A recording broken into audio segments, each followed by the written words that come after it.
Asante sana ndugu. Thank you very kindly.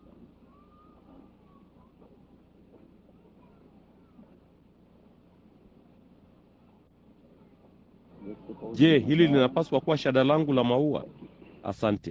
Good evening, friends. Habari za jioni marafiki. Nina furaha kuwa hapa usiku wa leo na nina furaha sana kwamba sote tunaweza kuwa huku nje. Namshukuru Bwana mwema kwa ibada zake za ajabu jana usiku.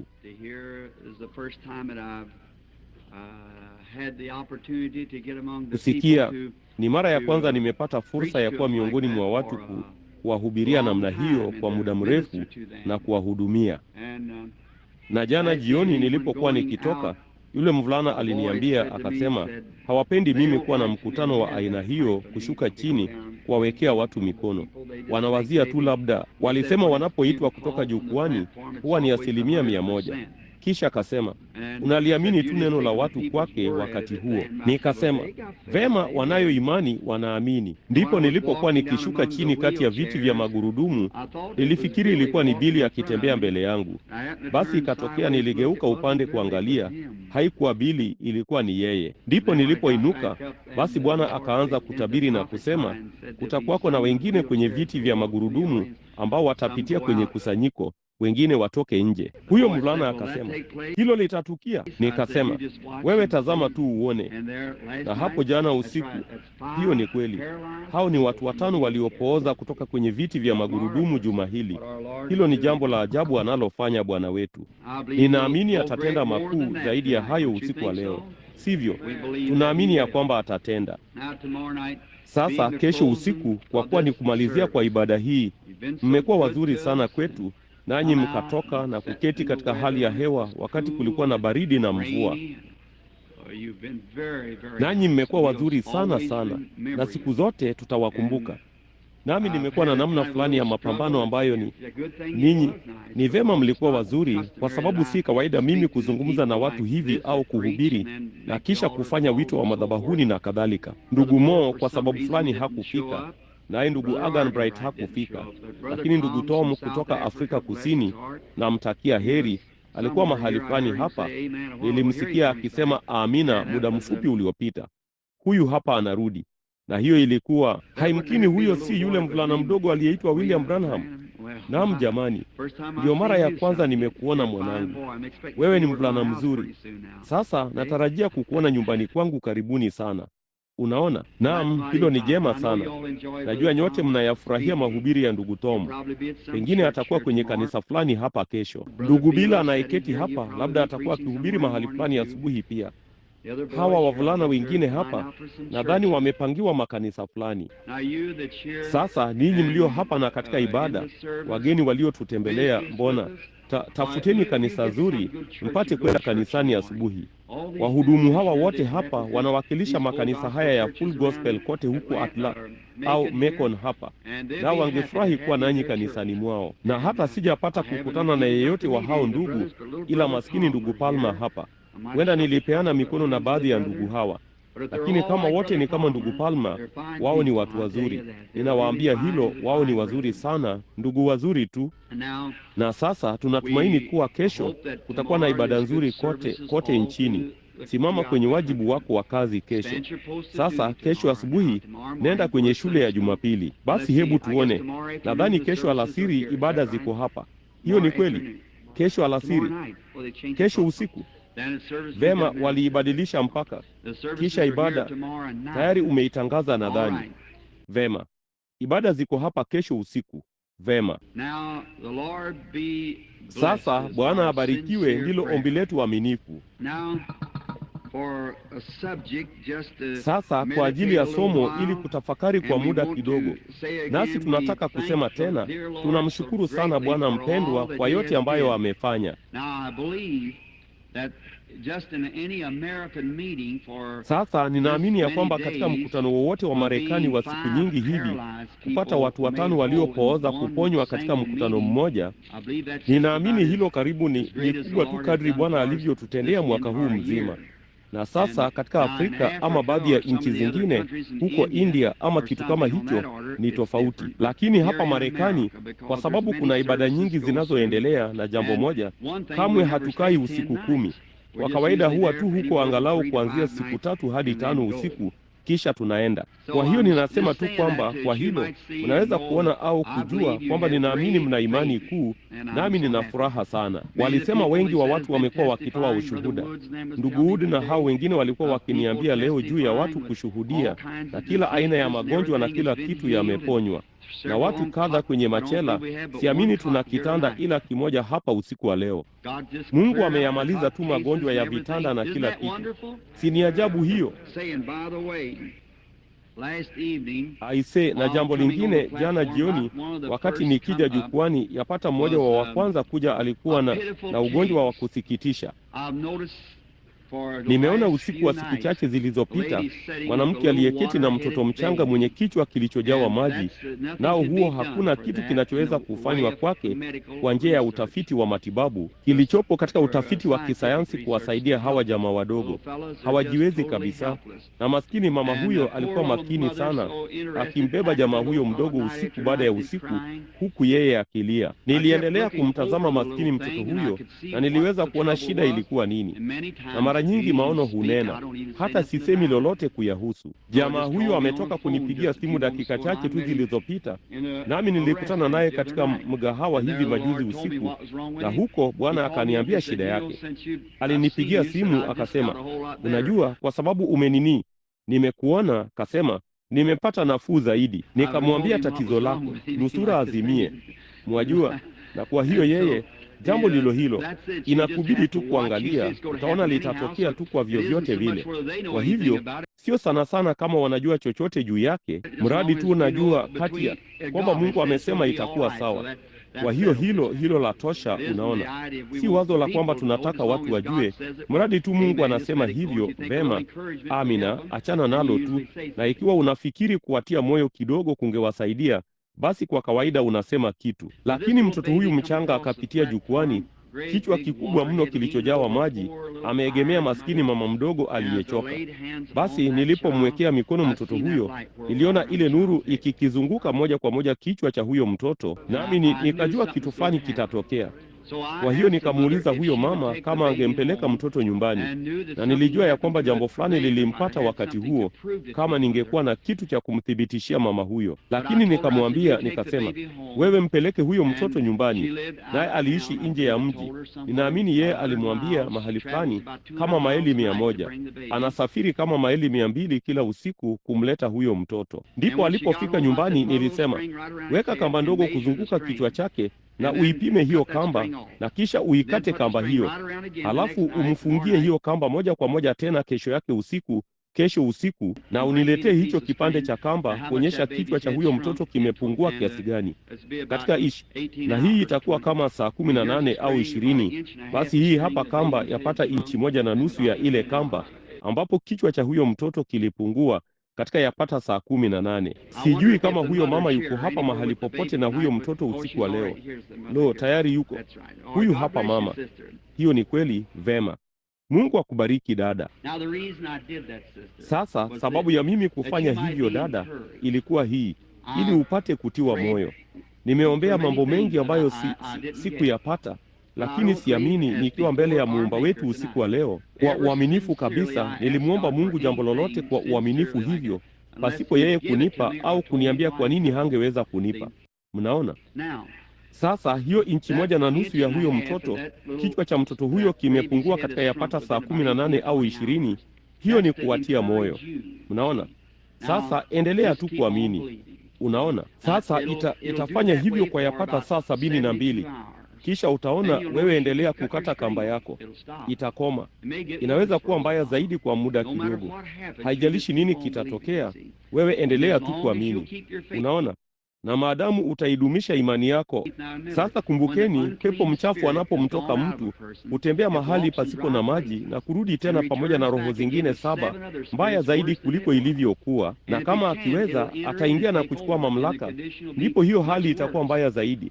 Lakini ikiwa mwenye nyumba hayupo, ambaye ni imani yako kumzuia, kamwe usimshambulie, atakushambulia pia.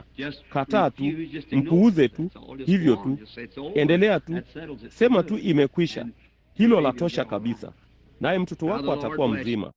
Sasa Bwana akubariki. Sasa usiku wa leo ninalipenda tu neno. Hivi hamlipendi neno? Imani chanzo chake ni kusikia na kusikia neno.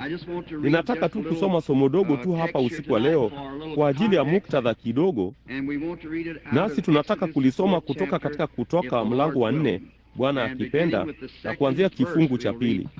Tutasoma labda kifungu cha 2 na labda sehemu ya 3. Bwana akamwambia, ni nini hiyo ulionayo mkononi mwako?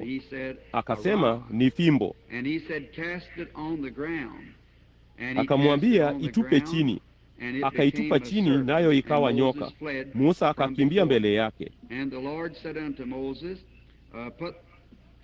Bwana akamwambia Musa, nyosha mkono wako kamshike mkia. Naye akanyosha mkono wake akamshika mkia, naye akageuka kuwa fimbo mkononi mwake. Sasa twaweza kuinamisha vichwa vyetu kwa muda kidogo tu kwa ajili ya maombi mafupi tunapozungumza na mwandishi wa hiki, kisha tuziombee leso hizi hapa. Baba yetu wa mbinguni mwenye fadhili, tunashukuru sana kukusanyika hapa tena usiku wa leo chini ya vivuli vya anga hii, utazama juu mbinguni kunapotoka msaada wetu. Msaada wetu unatoka kwa Bwana.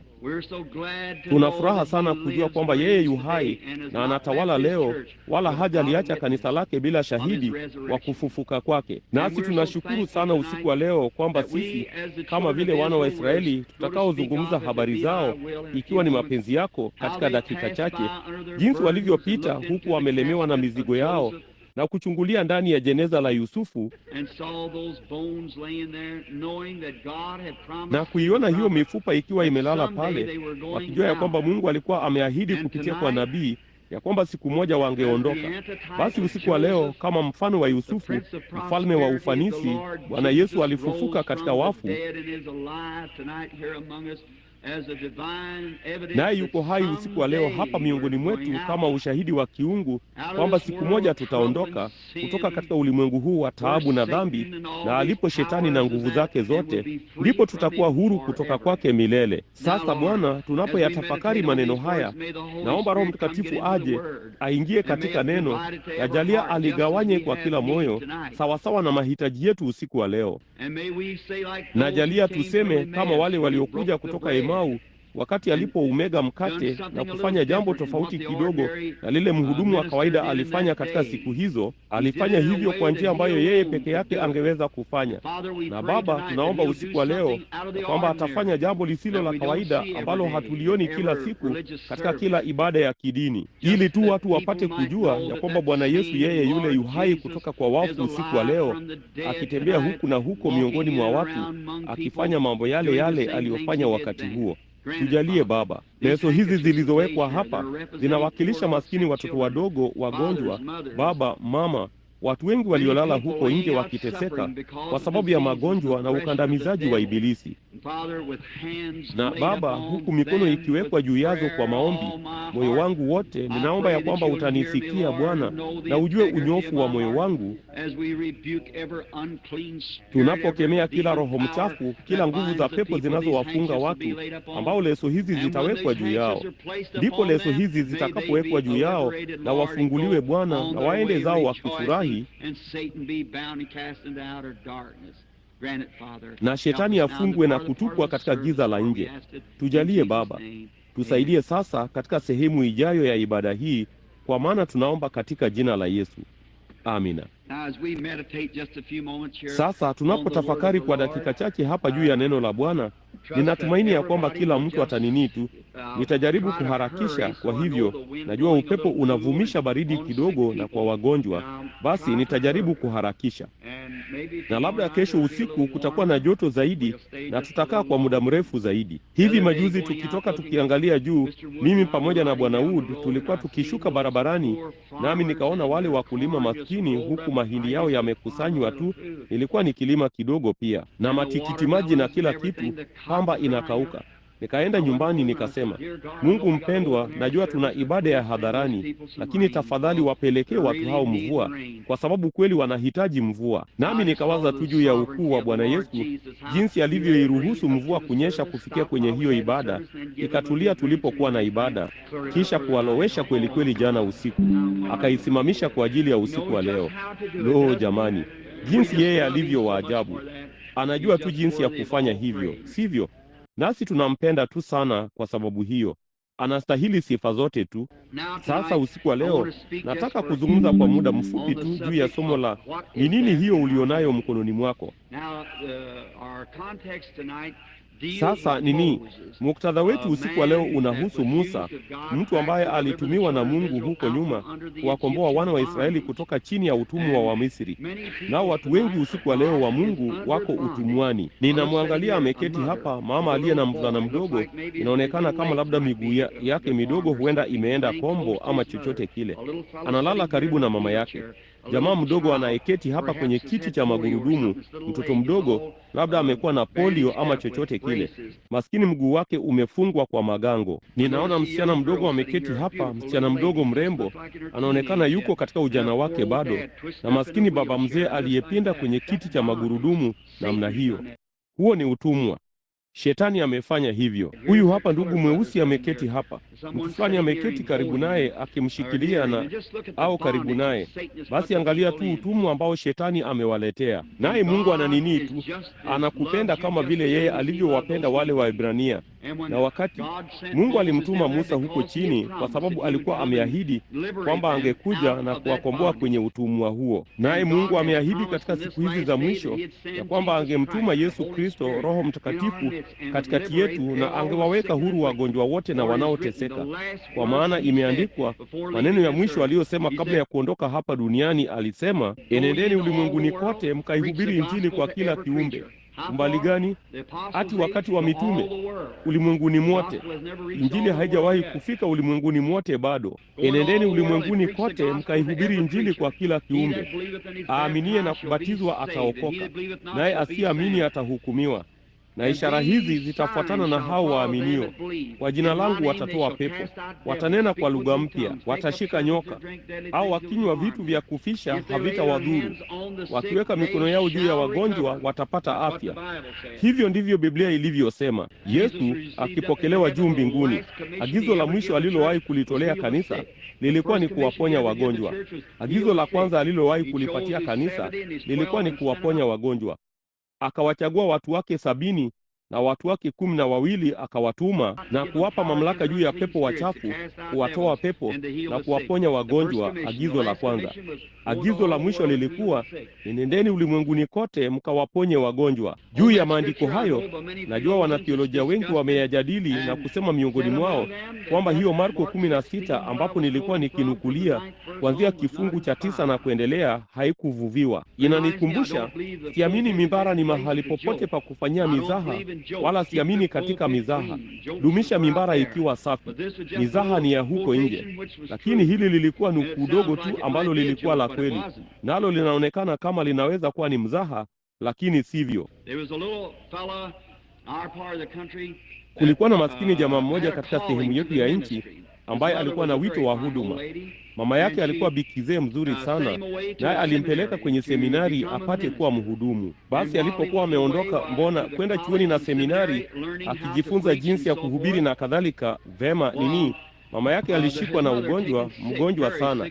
Alishikwa na nimonia. Basi wakamuita daktari, naye akampa bila shaka yote ambayo angeweza kumpa, wala hangeweza kumeza penisilini. Alikuwa na mzio nayo. Kwa hiyo alikuwa akimpa dawa ya salfa na vitu vingine, wala haikusaidia. Yule mwanamke, mapafu yake yalikuwa yakimsonga kabisa, naye alikuwa mahututi. Kwa hiyo wakampigia simu mwanawe na kumwambia akae chonjo, maana walidhani mama yake angekufa mara moja, na ikawabidi wanamtaka arudi nyumbani. Alikuwa umbali wa maili nyingi. Lakini kwa ghafla, kulikuwa kuna msichana aliyeishi hapo chini pembeni, mfuasi wa misheni ya Full Gospel aliyeishi pembeni, ambaye aliamini katika uponyaji wa kiungu. Basi akapanda kwenda kumwona yule bikizee, akasema, dada, akasema, mchungaji wetu anaamini pamoja nasi huko chini kwenye kanisa letu ya kwamba Yesu alikufa ili kuwaponya wagonjwa. Na kama hungejali, kwa nini usimruhusu mchungaji wetu aje akuombee? Labda Mungu angejibu maombi yake na kukuponya. Akasema, hilo litakuwa zuri sana, mleteni huku.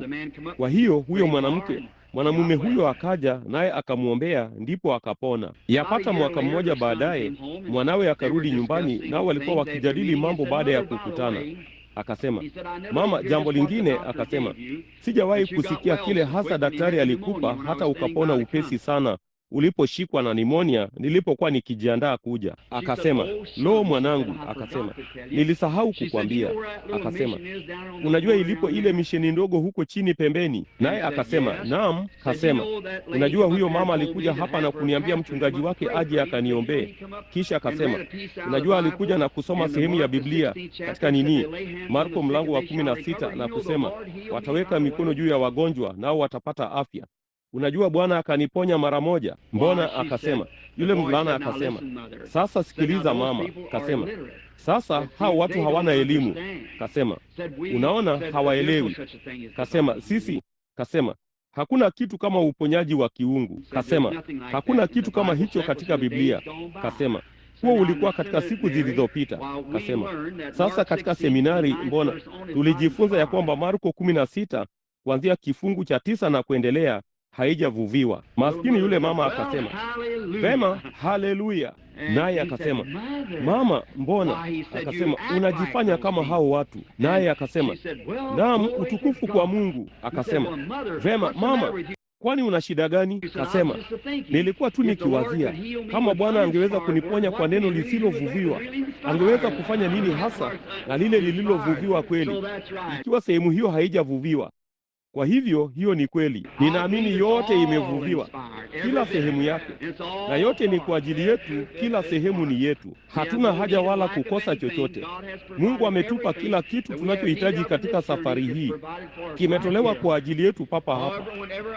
Kamwe, kila wakati mtu anapozaliwa mara ya pili kwa Roho wa Mungu, Bwana anampa kitabu cha hundi cha kumtosha safarini mwake, na kila sehemu ya chini ya hiyo hundi kwa ajili ya baraka yoyote ya ukombozi imetiwa sahihi jina la Yesu. Ijaze tu kisha uitume. Angalia kama yeye hata iheshimu. Hiyo ni kweli. Itume tu huko. Hizo amana tayari ziko mle ndani. Iliwekwa pale Kalvari. Kwa maana alijeruhiwa kwa makosa yetu, akachubuliwa kwa uovu wetu. Adhabu ya amani yetu juu yake, na kwa kupigwa kwake sisi tuliponywa. Yote imetiwa sahihi katika damu yake. Yote yamekwisha. Yeyote atakaye na aje, na imethibitishwa hapa ya kwamba amefufuka katika wafu na yuhai miongoni mwetu usiku wa leo. Yeye ndiye mkombozi wetu sisi tulio utumwani. Mtu yeyote aliye utumwani, Yesu Kristo yuko hapa kuwakomboa usiku huu kama mtaamini. Sasa siko hapa kuwakomboa, kwa kuwa nisingeweza kufanya hivyo. Sikutumwa kufanya hivyo, nilitumwa kuihubiri Injili. Hakuna mengine. Kristo alikuja kukomboa. Sasa Musa alipokuwa tu mtoto mchanga, ilikuwa tishio kubwa huko Misri, na walikuwa wakiwaua watoto wote wa kiume. Na papo hapo wakati Musa alipozaliwa na mama yake, akimwona kuwa ni mtoto mzuri, hakuogopa tishio la Farao la kile alichokuwa akifanya na watoto wote. Sasa kama mtaona marafiki, kwanza kabisa ninawatakeni mpate jambo hili kwa makini sana. Kwanza kabisa kwamba karama na miito havina majuto. Hiyo ndiyo husababisha shida. Mnaona, usijaribu kuiga chochote. Kuwa tu kile ulicho katika ufalme wa Mungu. Ikiwa wewe ni kidole, kuwa kidole. Ikiwa wewe ni pua, kuwa pua. Jicho, kuwa jicho. Natumaini kidole changu kamwe hakitaamua kutokuwa kidole, kwa sababu si jicho. Hakika itanitoa kazini kwa muda. Kwa hiyo ndivyo hivyo, lazima sote tupate misimamo yetu na kuendelea. Lakini kundi lote pamoja ni mwili wa Bwana Yesu Kristo, haijalishi ni nini. Sasa kuonyesha ya kwamba karama na miito havina majuto, mwangalie Yesu. Alikuwa uzao wa mwanamke kutoka bustani ya Edeni. Alizaliwa mwana wa Mungu. Musa alikuwa mtoto mzuri alipozaliwa, naye alizaliwa kuwa mkombozi. Hangeweza kujizuia kuwa nabii. Mungu alimfanya hivyo wakati wa kuzaliwa kwake. Mwangalie Yohana Mbatizaji. Miaka 712 kabla hajazaliwa, yeye alikuwa ni sauti ya mtu aliaye nyikani. Angalia Yeremia 1:4. Naamini Mungu alimwambia Yeremia akasema, nilikujua na nikakutakasa na kukuweka kuwa nabii wa mataifa kabla hata hujaumbwa katika tumbo la mama yako. Sasa huna budi kuamini katika kuchaguliwa tangu zamani na kujulikana tangu zamani. Unini tu kuko karama na miito havina majuto. Hivyo ndivyo Mungu alivyoweka kanisani. Ninatofautiana kidogo na ndugu zangu wa mvua ya vuli hapo kwenye hilo la kuwekea mikono, utekelezaji wa karama za kiroho. Naamini mlikosea hilo. Mnaona, hiyo ni sawa, hatutaki kubishania hilo, lakini mimi ninaamini mmekosea hapo. Mnaona, Paulo na Timotheo walitambua kwamba hiyo ni kweli. Timotheo kuwa mhudumu na mtu mwenye kipawa. Tunafanya jambo lile lile katika kanisa la Kibaptisti na mengine yote, tunapomwona mtu kama huyo kumwekea mikono, lakini sio kumpa karama ya kiroho, bali kumpa mkono wa kuume wa ushirika na baraka, kuhudumu kwa karama ambayo Mungu amempa. Hiyo ndiyo tofauti, mnaona. Na kwa hiyo ukijaribu kumpa karama, hivyo ndivyo mwanadamu hufanya, mnaona, wala kamwe haitafanikiwa. Hakika haijafanikiwa, na sidhani kama itawahi. Sasa lakini wakati Mungu amefanya jambo lolote ni tofauti. Musa alitambua kwamba alikuwa Musa.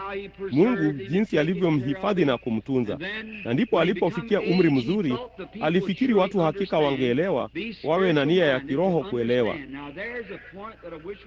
Sasa kuna jambo ambalo laiti tungekuwa na wakati, kama haikuwa baridi sana, ulitafakari kwa muda mfupi tu. Watu walikosa kuelewa sana.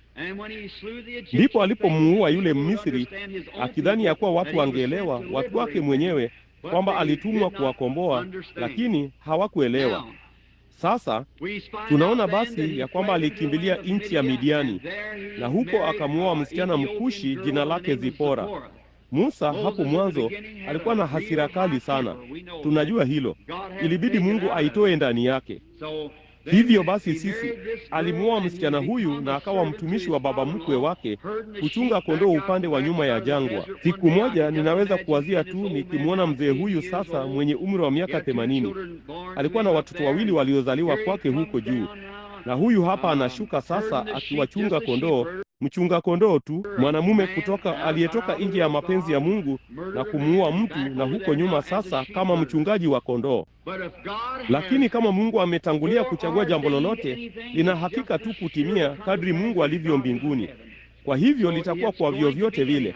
Hakuna kitu duniani kinachoweza kumzuia Yesu Kristo kuja mara ya pili. Mungu ameamuru iwe hivyo. Hakuna njia ulimwenguni ambayo kamwe ungeweza kuusimamisha ujumbe wa uponyaji wa kiungu. Unaweza kupigana nao kadri unavyotaka, lakini Mungu amekusudia kwamba unapaswa kwenda mbele na unaendelea. Hiyo ni kweli. Haijalishi mtu fulani. Mungu aweza katika mawe haya kumwinulia Ibrahimu watoto. Kwa hiyo jambo bora zaidi la kufanya ni kujiunga na mpango wa Mungu na kusonga mbele na kanisa. Ndilo jambo bora zaidi ninalojua kufanya. Hapa siku moja nilikuwa juu kwenye sanamu ya uhuru na nikatoka nje kwenye mkono huo. Basi nilipochungulia nje kwenye dirisha lile, niliona kundi la shomoro waliokuwa wamekufa wamelala kote huko nje. Ndipo nikamwambia yule kiongozi, nikasema, "Aise, kuna nini? Mashomoro hao wadogo wamekufa." Akasema, "Bwana, kulikuwa na dhoruba jana usiku, nao maskini jamaa hao wadogo wakizunguka huku na huku na kuingia kwenye taa za sanamu hii ya uhuru hapa. Basi badala ya kuzifuata hizi taa wapate usalama, walikuja na kuzigongesha bongo zao mle, wakijaribu kuzima hizo taa. Kitu pekee ambacho kingeweza kuwasaidia, walikuwa wakijaribu kuzizima, ndipo wakajiua katika jitihada." Nikasema, "Mungu asifiwe. Huenda wakawepo makafiri waliolelewa pamoja, wowote wale wenye kushuku na wasioamini, lakini kadri unavyoigonga taa ukaizime, kujaribu kuigonga taa ya Mungu, utajigonga tu hata ufe na kuanguka chini kwa fedheha, nayo nuru ya Mungu itamulika kote katika nyakati." Hiyo ni kweli. Mungu atasonga mbele licha ya chochote mtu yeyote anachoweza kufanya. Jambo bora zaidi la kufanya ni kujiunga naye na kuendelea mbele moja kwa moja na mtiririko wa Roho Mtakatifu. Naye Musa alipokuwa huko nyuma upande wa nyuma ya jangwa, siku moja ninawazia kidogo amevunjika moyo akienda zake, akifikiria juu ya kile kilichotukia huko Misri na marafiki zake wote. Na hapa alikuwa amefunga ndoa katika jamii nyingine ya watu na kuchunga kondoo za baba mkwe wake. Ilitokea alitazama kule na akaona kichaka kikiwaka moto, na akawazia ilikuwa ni ajabu kwamba kile kichaka hakikuteketea kamwe. Kwa hiyo Mungu alikuwa akijaribu kuuvutia usikivu wa Musa. Nami unajuaje kama mkutano huu huku nje haujakuwa Mungu ameuweka huku nje kuwamakinisha baadhi yenu ninyi watu mnaoishi katika makanisa haya hapa bila kujua ya kwamba Mungu alifufuka katika wafu, na Yesu yu hai hapa usiku wa leo akiwaponya wagonjwa na wanaoteseka. Labda alikuleta hapa nje uone hawa viwete na vilema na watu waliopindika wakiinuka kutoka kwenye viti vya magurudumu na kuondoka, kuona Roho wake akipitia katikati ya wasikilizaji na kuwarekebisha watu na kuwakemea wenye dhambi hapa jukwani, watakatifu, watu walioonekana wataua, akija na kuambia mahali wanapotenda dhambi na mambo yalivyo. Na kila neno lake ni kweli isiyoweza kukosea. Unajuaje kwamba Mungu hajavutia usikivu wako ili kuja kutazama kitu kama hicho, ili nawe ugeuke pia? Si kuacha kanisa lako, bali kuachana na maisha unayoishi na kumtumikia Mungu aliye hai katika kuzaliwa upya na kuzaliwa mara ya pili. Labda Mungu anafanya hivyo. Musa akageuka, na alipokitazama kile kichaka kilichowaka moto, akaanza akasema, vema, nitapanda nione tamasha hii ni ya nini. Kwa kawaida Mungu hujifunua mwenyewe katika moto. Basi akageuka ili kuiona, ndipo Mungu akasema naye kutoka katika kile kichaka na kusema, Musa, vua viatu vyako, kwa maana mahali hapo uliposimama ni mahali patakatifu. Sasa vipi kama Musa angalisema, sasa Bwana, nitakuwa tu na kicho kwako, nitatoa kofia yangu? Hilo litakuwa ni sawa vile vile. Mungu kamwe hakusema kofia yako, alisema viatu vyako. Sasa kama nitasema, vema, ninajiunga na kanisa, mimi si ni mwema tu kama huyo mtu mwingine? Mungu kamwe hakusema kama mtu hajiungi na kanisa. Alisema mtu hana budi kuzaliwa mara ya pili. Asipo nini, kasema vema, ninahudhuria kanisa zuri. Hiyo ni sawa, lakini hiyo sio inayohitajika. Mtu asipozaliwa kwa maji na Roho hata ingia kamwe katika ufalme. Mungu ana mpango mmoja madhubuti, haidhuru kitu kingine chochote kinaonekana kuwa kizuri jinsi gani. Kuna budi kujilainisha na Injili ya Mungu. Biblia inasema hivyo, na hilo ndilo jambo tunalopaswa kufanya. Basi ilimbidi Musa kuufuata mpango wa Mungu, si kile Musa alichofikiri ni uchaji, bali kile Mungu alichokiita uchaji.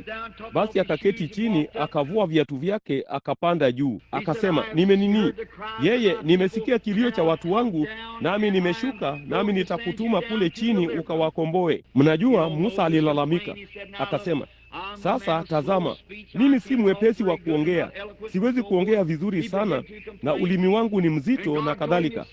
Alianza kulalamika, ndipo Mungu akamwambia atamtuma Haruni. Ndipo alitaka kujua, akasema kama angeweza kuuona utukufu wake, angewaambia ni kitu gani kilitukia. Mungu akamwambia Musa, ni nini hiyo ulio nayo mkononi mwako? Sasa chochote kilichokuwa karibu, Mungu angeweza kutumia chochote. Mungu angeweza kutumia kichaka, lakini Musa alikuwa na kitu mkononi mwake. Akasema, ni fimbo. Akasema, itupe chini. Naye akaitupa chini, na alipoitupa ikageuka ikawa nyoka. Akaishika mkia, ikageuka kuwa fimbo tena.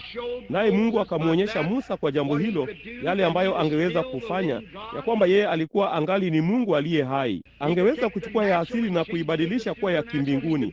Angeweza kufanya chochote alichotaka, kwa maana yeye alikuwa Mungu. Musa akaokota fimbo ile mkononi mwake, akakimbia na kumchukua Zipora mkewe na kumketisha juu ya nyumbu na kumweka mtoto kwenye kila nyonga. Akamkamata maskini punda mmoja kwa hatamu na fimbo mkononi mwake, naye huyu hapa akishuka kwenda Misri kuwakomboa watu 2,000,000. Ungeweza kuliwazia hilo? Hilo lingekuwa jambo la kuhuzunisha jinsi gani. Mzee huyu mwenye umri wa miaka 80, mwenye ndevu nyeupe na nywele zikipepea namna hiyo, akifurahi tu na kushangilia, akipiga makelele, utukufu kwa Mungu.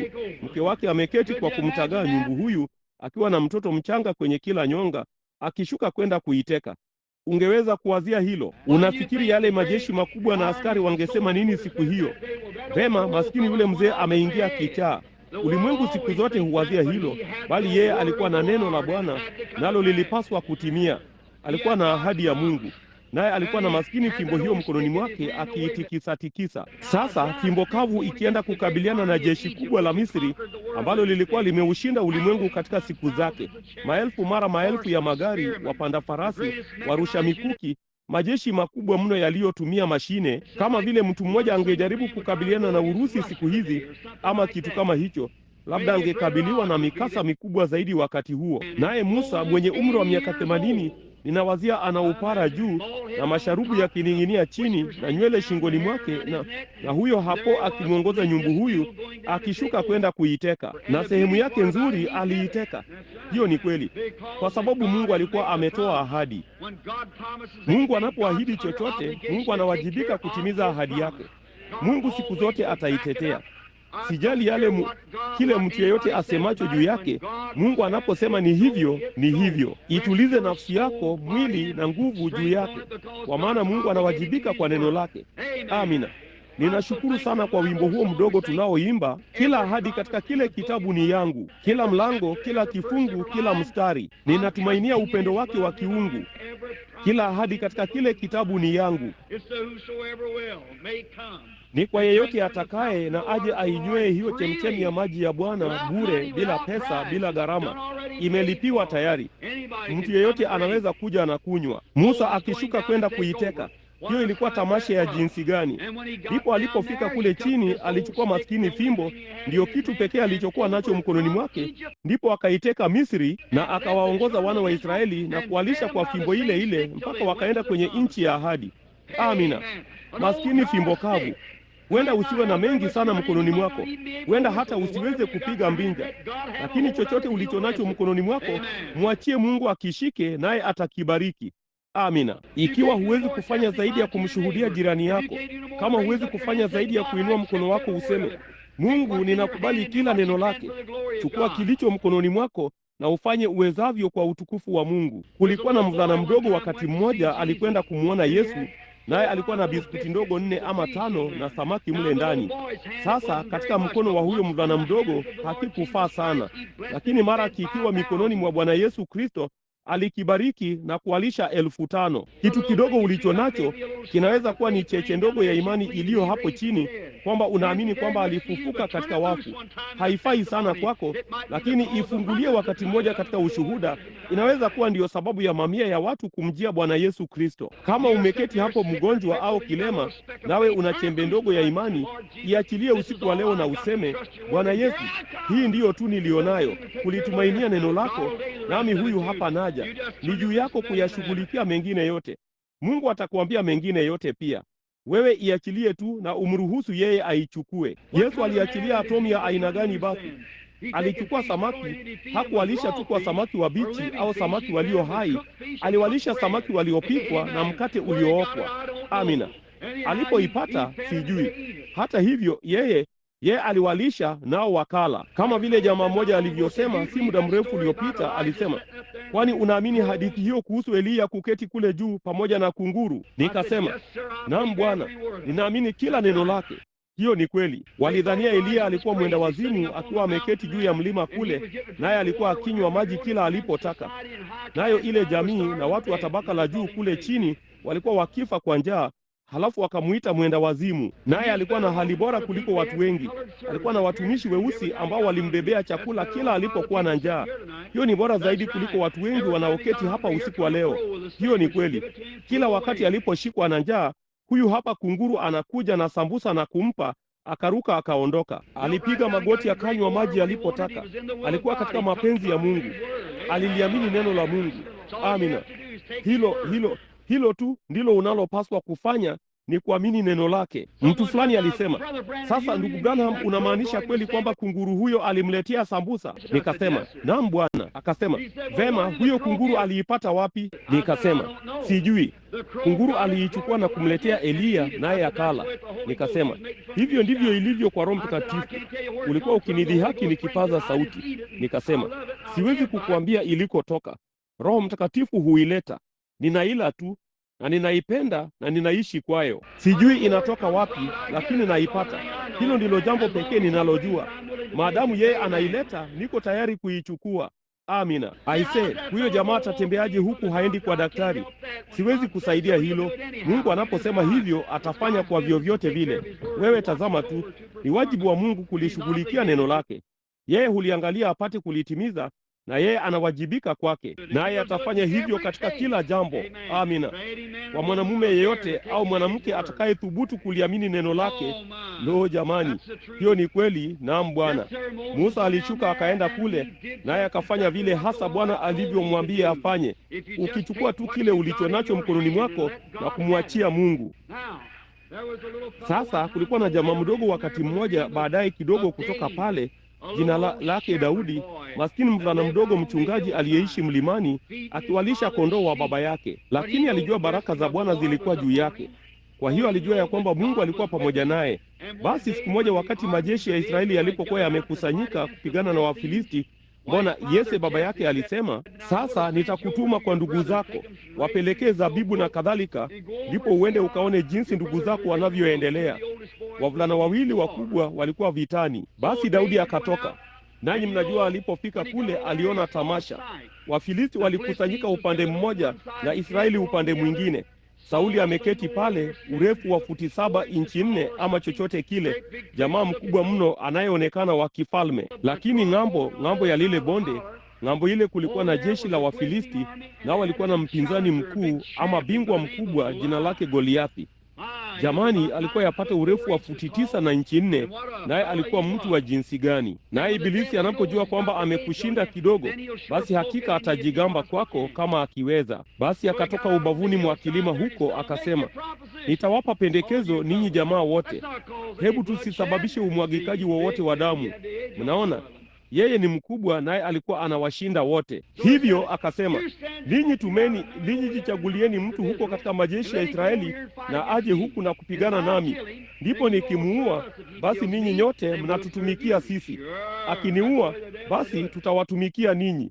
Hakika hivyo ndivyo Ibilisi atakavyofanya. Sasa hebu chukua kwa mfano jamaa huyu hapa. Laiti ningeliona huyu ama yule ama yule. Mnaona, wakati wowote wanapoweza kupata wazo la namna hiyo. Lakini siku moja alifanya majivuno kwenye sikio la mtu mwingine. Kulikuwa na maskini jamaa aliyeonekana mkondefu, pengine alikuwa na uzito wa takriban pauni 110, huku mabega kidogo yameinama, huku amejifunga kanzu ndogo ya mchungaji. Basi asubuhi hiyo, huku majeshi yakienda huku na huko na kupigiana makelele na kujaribu kuingia kwenye vita, mbona mpinzani huyu mkubwa alijitokeza akasema, sasa ninayatukana majeshi ya Israeli. Lakini yaliangukia masikio ya mtu mwingine kwake. Basi naam Bwana, kulikuwako na maskini mvulana mdogo pale ambaye alijua alichokuwa anazungumzia. Alisema, ni nini hii? Mnataka kuniambia mtasimama na kuruhusu Mfilisti huyo asiyetahiriwa kuyatukana majeshi ya Mungu aliye hai? Amina.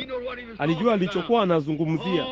Lo jamani, Goliathi ulijisifu vibaya. Basi ndipo hilo lilipoliangukia sikio la Daudi. Basi nduguye akasema, sasa angalia hapa, ninajua utundu wa moyo wako. Sasa achana tu na kusema mambo kama hayo. Baadhi yao wakasema, mbona anaweza kumwoa binti wa mfalme, naye atampa mali, nayo nyumba ya baba yake itakuwa huru katika Israeli na kadhalika. Akasema, haya yote mnayozungumzia ni ya nini sasa? Jamani, jamaa mdogo tu, hivyo ndivyo tu yeye. Mbona huwezi kuitegemea sura? Hiyo ni kweli, hutegemei sura, unaenda na kilicho moyoni. Hiyo ni kweli.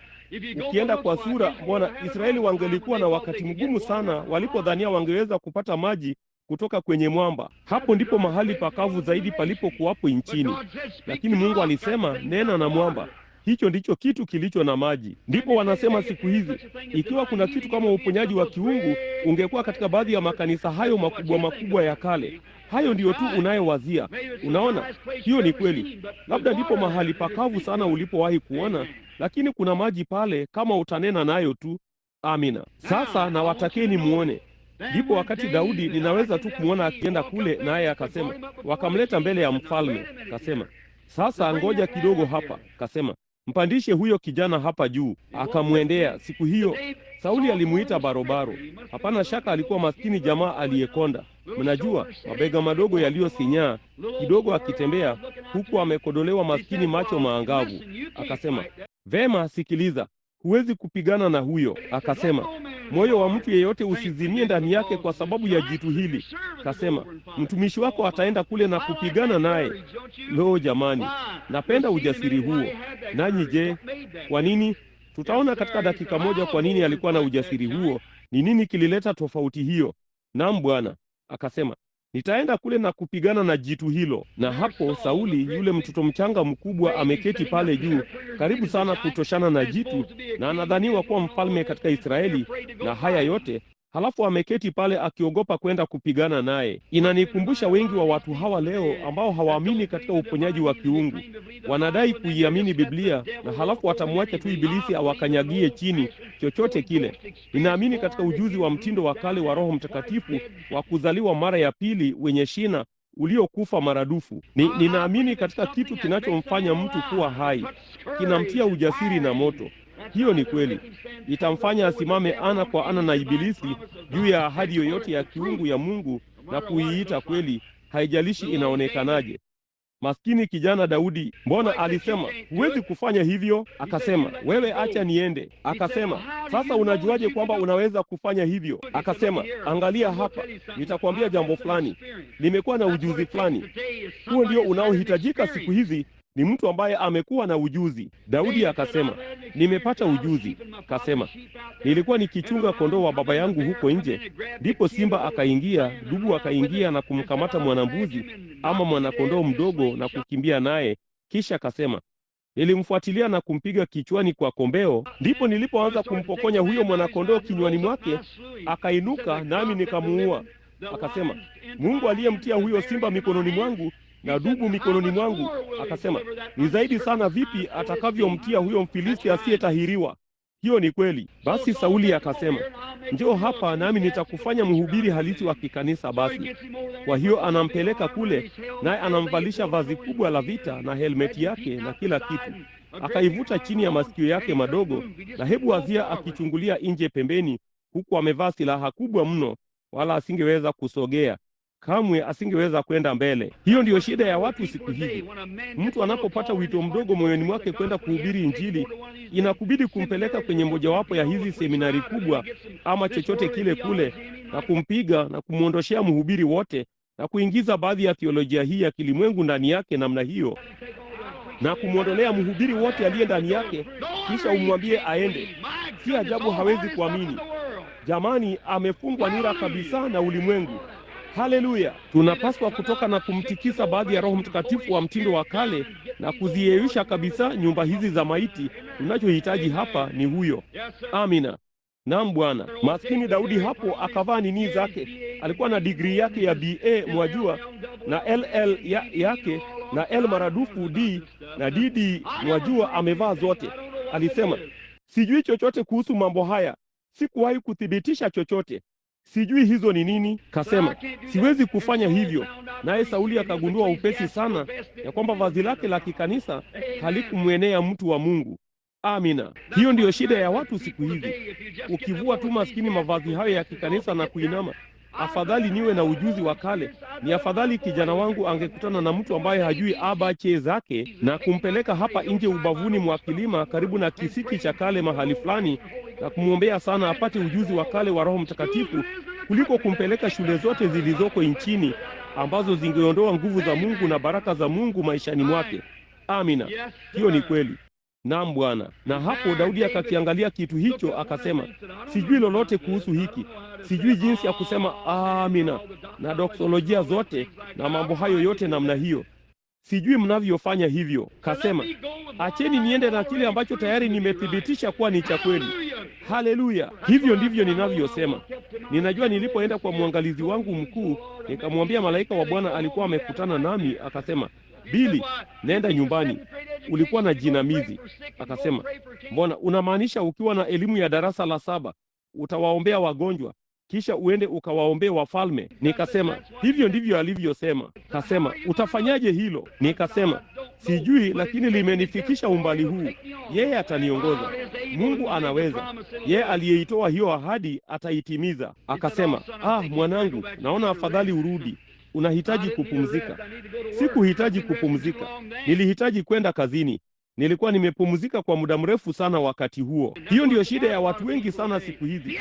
Amka uingie kazini. wakati umefika, watu wana shida.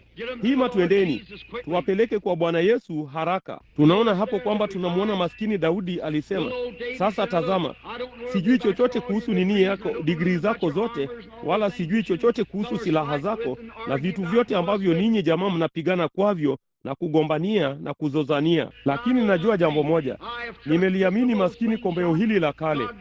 Mungu alimpiga yule simba kwa kombeo hili, alivipiga vitu hivi vingine vyote kwa kombeo hili, naye Mungu atampiga huyo Mfilisti asiyetahiriwa kwa kombeo. Ninajua ya kwamba nilipokuwa mwenye dhambi nimepotea, na katika ulimwengu nikifa bila Kristo, Roho Mtakatifu aliniokoa.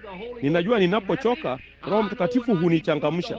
Ninajua ninapohitaji chakula, Roho Mtakatifu hunilisha. Ni zaidi sana vipi Roho Mtakatifu ataniponya kama mimi ni mgonjwa, baada ya Mungu kuahidi jambo hilo.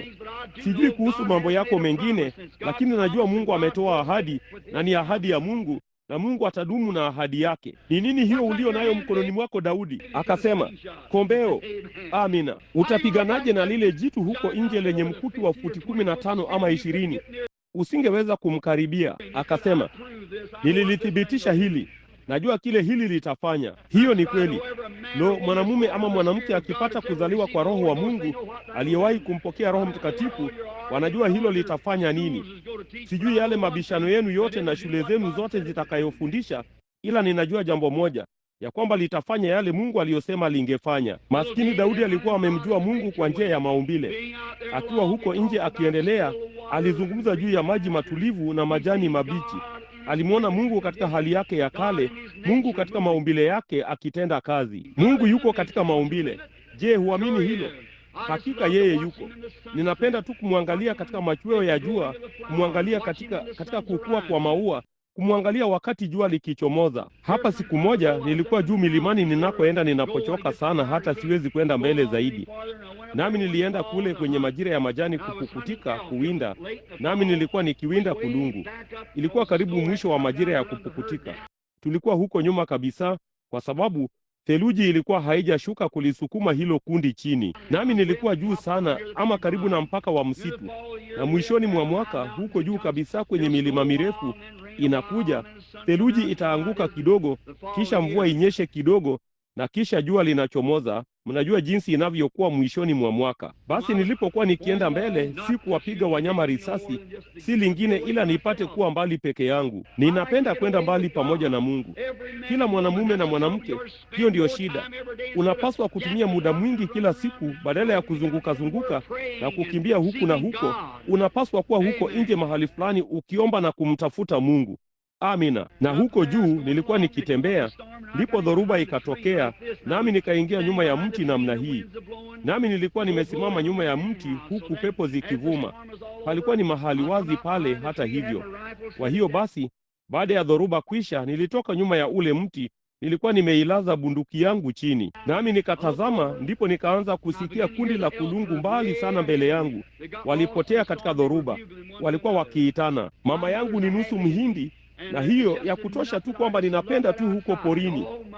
Jamani, kama Daudi alivyosema, kilindi kinapoanza kuita kilindi, na kwa kweli kilianza kuita kilindi. Basi maskini mbwa mwitu wa kijivu akaanza kulia hapa, naye mwenzake akamjibu huko chini kabisa. Nililia kama mtoto mchanga, nisingeweza kujizuia.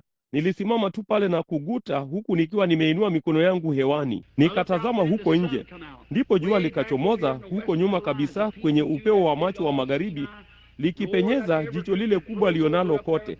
Na juu, hiyo miti isiyokauka majani ilikuwa imeganda kule juu kwa barafu. Ilifanya upinde wa mvua chini kuvuka bonde namna hiyo. Nikawazia, Mungu, kila mahali unapotazama unaweza kumuona. Huyo hapo. Nilidhani yeye huyo hapo akiangalia kule, anachungulia kote. Huyo hapo katika hilo kundi la kulungu, na huyu hapa huko chini katika mbwa mwitu wakipiga kelele. Huyu hapa katika maumbile. Nikawazia, ni kama Petro alivyosema, ni vizuri sisi kuwapo hapa na tujenge vibanda vitatu. Nami nikasikia kubarikiwa sana.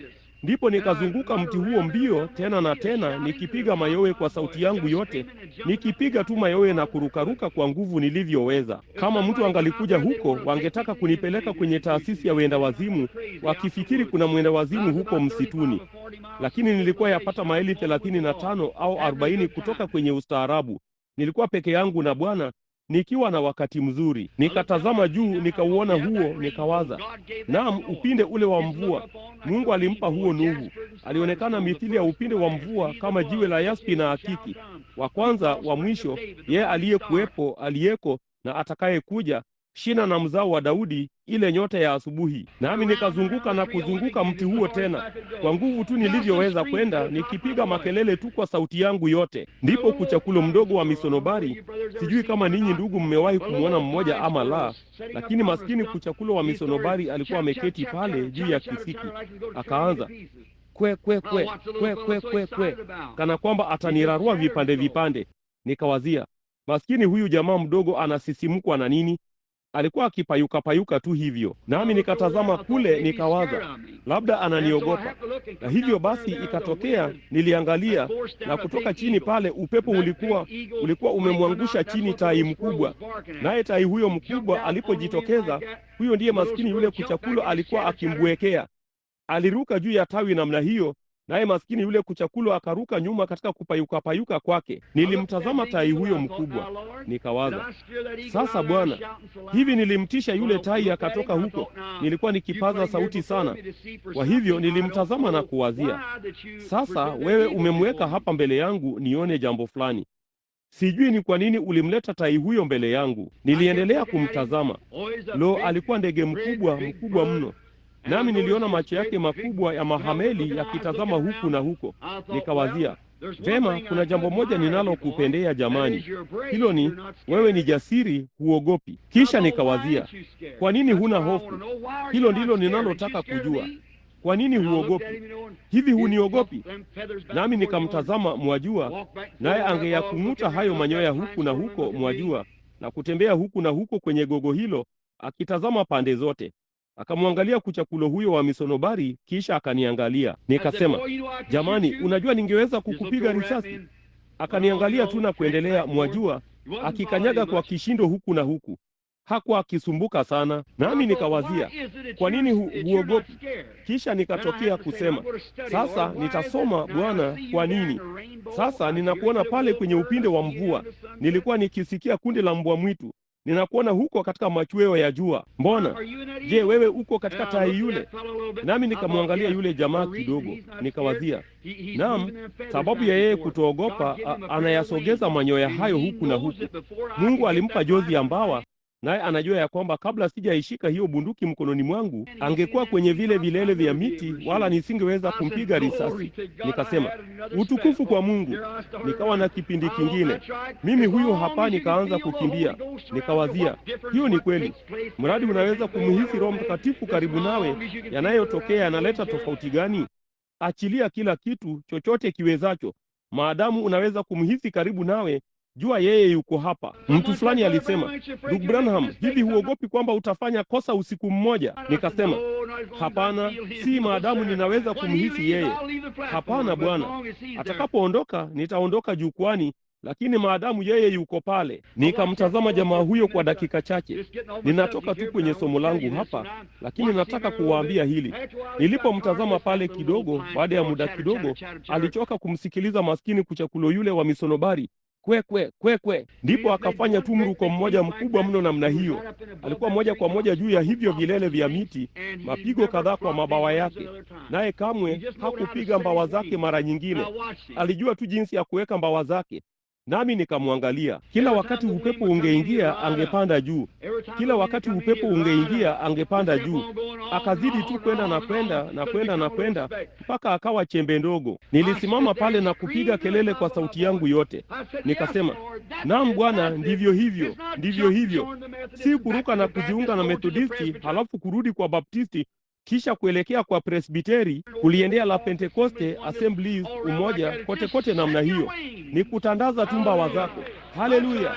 Hiyo ni kweli. Si kukimbia kutoka kwa mkutano mmoja wa uponyaji hadi mwingine. Si kukimbia kutoka ofisi moja ya daktari hadi nyingine.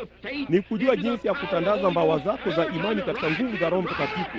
Kila wakati anapoingia, panda juu yake mpaka unapoweza kuachana na hizi kwe kwe kwe za duniani. Maskini kundi hili la kale linalosema siku za miujiza zimepita, na hilo lilikuwa la watu wa kale.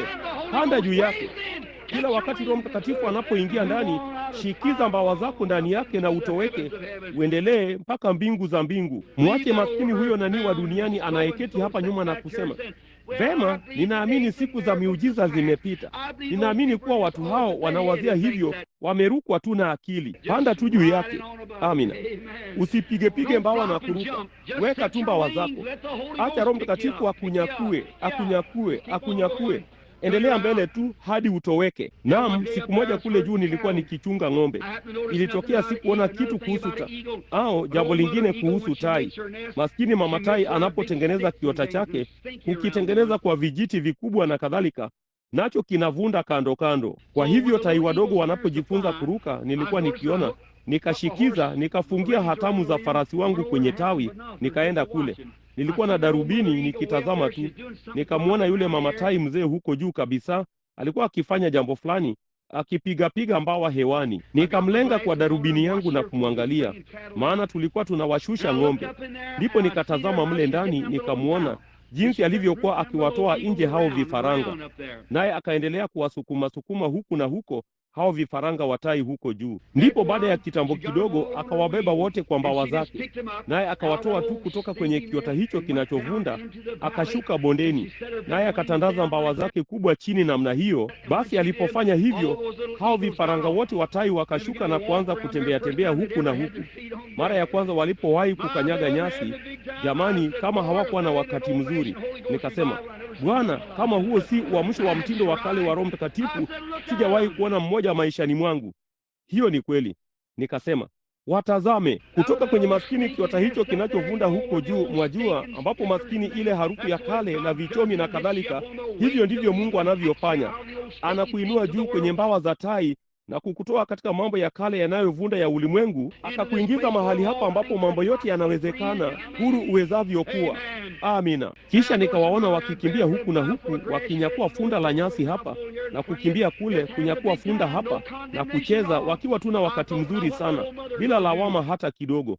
Nikawazia, vema, sasa maskini mama huyo atafanya nini? Baada ya kuona vifaranga wake wakianza kucheza vizuri sana na kuwa na wakati mzuri, aliyatandaza mabawa yake tena, naye akapanda moja kwa moja hadi kwenye mwamba wa juu kabisa ambao angeweza kupata. Akaketi pale na kutulia, akaanza kutazama pande zote. Lo, jamani! Nikawazia, hiyo ni kweli. Wakati Bwana Yesu aliponitoa katika udongo wa matope na kuniweka juu ya mwamba, Kristo Yesu alipanda ngome za utukufu, akiketi huko juu, akitazama chini. Jicho lake liko juu ya shomoro, na ninajua yeye ananitazama. Hakuna madhara, hakuna hatari, hakuna kitu kingine chochote kinachoweza kutukia, maadamu tuko katika uwepo wake wa kiungu. Amina. Liwe liwalo, hata mauti yenyewe imepoteza uchungu wake, maana amesimama kule utukufuni usiku wa leo. Macho yake yanautazama mkutano huu kuona ni nini hasa kitakachotukia wakati watoto wake wadogo wanakusanyika pamoja kukizunguka kiti cha enzi cha Mungu, wakishangilia katika neno la Mungu, wakipiga makelele katika uwepo wa Mungu. Lo, jamani, bila wasiwasi. Hao jamaa wadogo hawakuangalia chochote. Jamani, hebu mbwa mwitu aelekee kwa mmoja wao, angecharazwa viboko vibaya sana alivyopata kucharazwa maishani mwake. Amina. Lo, jamani! Ndipo alipoketi pale. Basi baada ya kitambo kidogo, niliketi pale yapata saa 2 nikimtazama. Maskini dhoruba ndogo ya kaskazini ikatokea, mtirizi mdogo wa kijani kibichi ukaja mbio, dhoruba inakuja. Ndipo wakati alipopiga yowe, alipoondoka kwenye kiota kile kule juu, aliruka chini namna hiyo, akapiga yowe moja. Ndipo hao vifaranga wote wa tai kote kwenye hilo konde dogo pale wakakimbia pamoja. Akarusha mbawa zake namna hiyo. Kila mmoja wa hao vifaranga akakimbia tu na kuruka juu ya bawa, wakaweka mdomo wao mdogo kwenye unyoya namna hiyo. Akainua mbawa hizo kubwa mno, huku dhoruba hiyo ikishuka kwenye kilima hicho, ikipiga kelele maili 60 kwa saa. Akaenda moja kwa moja kwenye mwamba kadri alivyoweza na kuwapeleka kwenye kimbilio. Nikawazia, naam, baadhi ya siku hizi kutakuja sauti kutoka juu. Bwana Yesu atakuja na kunyoosha mbawa zake kubwa, ndipo watoto wake wote wadogo wataruka mikononi mwa msalaba wa kale uliochakaa, nasi tutabebwa tuingizwe kwenye usalama wa siku yake ijayo mpaka dhoruba ya maisha itakapokwisha. Lo, ni ajabu jinsi gani endapo utamtazama Mungu juu ya asili yake. Daudi alikuwa ameona hili na alijua ya kwamba Mungu alikuwako na Mungu angekomboa. Alikuwa amemwona Mungu katika maumbile yake. Kwa hiyo akasema, nipe kombeo hili dogo, nimelijaribu. Hicho ndicho kitu pekee ninachojua lolote kukihusu, ni kombeo hili. Na hayo tu ndiyo mwaminio anayojua lolote kuhusu, kwamba Mungu alisema hivyo, na hili ndilo kombeo la kale. Nitalitumaini wakati wowote dhidi ya chochote ambacho ibilisi anaweza kutoa. Amina. Ni neno la Mungu. Neno la Mungu pekee litamshinda shetani mahali popote, wakati wowote, kwenye hali zozote, kama mwanamume ama mwanamke atathubutu kumwamini Mungu kwenye neno lake. Amina. Basi ninaweza kumwona basi kama alivyosema, vema, endelea, Bwana awe pamoja nawe. Akashuka kule chini na kujitafutia huko katika lile bonde la kale, akaokota mawe 5 madogo, naye akayaweka kwenye mkoba wake mdogo, akaingiza moja kwenye kombeo lake, akatoka kwenda kukabiliana na Goliathi. Ndipo Goliathi akamwangalia na kusema, kwani mimi ni mbwa? Mbona akamlaani kwa jina la miungu yake. Alisema, nitakunyanyua wewe, maskini wewe mwenye sura kama cheche, mtakatifu anayejifingirisha wewe, na kuuchomelea mkuki huu ndani yako na kukuning'iniza hapa juu na kuacha ndege wa kule kwa muda kidogo. Naam Bwana. Unasema Daudi hakuwa mtakatifu anayejifingirisha. Naam, alikuwa ninachokiita mtakatifu anayejifingirisha. Wakati sanduku la Bwana lilipoanza kuingia, alitoka na kucheza mbele ya hilo sanduku kwa nguvu tu alivyoweza. Ndipo mkewe akamdhihaki, kasema, usipopenda hiyo, tazama hii. Ndipo akashuka akalizunguka hilo sanduku tena na tena na tena. Kama huyo si mtakatifu anayejifingirisha wa kisasa, sijapata kumwona mmoja maishani mwangu. Hakika alikuwa. Amina. Mtu fulani alisema, ndugu Branham, una baadhi ya namna hizo hapa za dini mpya, sivyo? Nikasema, hapana, nilipata dozi nzuri ya namna ile ya kale. Amina. Nikasema, namaanisha hiyo dini ya kupiga makelele. Nikasema, hiyo ndiyo dini ya zamani zaidi iliyopata kujulikana. Nikasema, Mungu alimuuliza Ayubu, ulikuwa wapi nilipoweka misingi ya nchi, hapo nyota za asubuhi zilipoimba pamoja na wana wa Mungu walipopiga kelele kwa furaha, miaka 10,000 kabla ya ulimwengu kuumbwa. Amina. Mtaniita mtakatifu anayejifingirisha kwa vyovyote vile. Kwa hiyo afadhali mjitayarishe, mlizoee. Angalieni ndugu, hebu niwaambie jambo fulani. Daudi alijua, naye akakunja maskini kombeo hilo, akatoka nje, naye akasema, wewe unanijia kama Mfilisti kwa jina la Mfilisti na derea na mkuki, lakini mimi ninakujia kwa jina la Bwana Mungu wa Israeli, wa jeshi lile lile unalolitukana. Kisha akasema, leo nitawapa ndege na wanyama wa kondeni mzoga wako, nami nitaitoa mizoga yote ya hawa Wafilisti.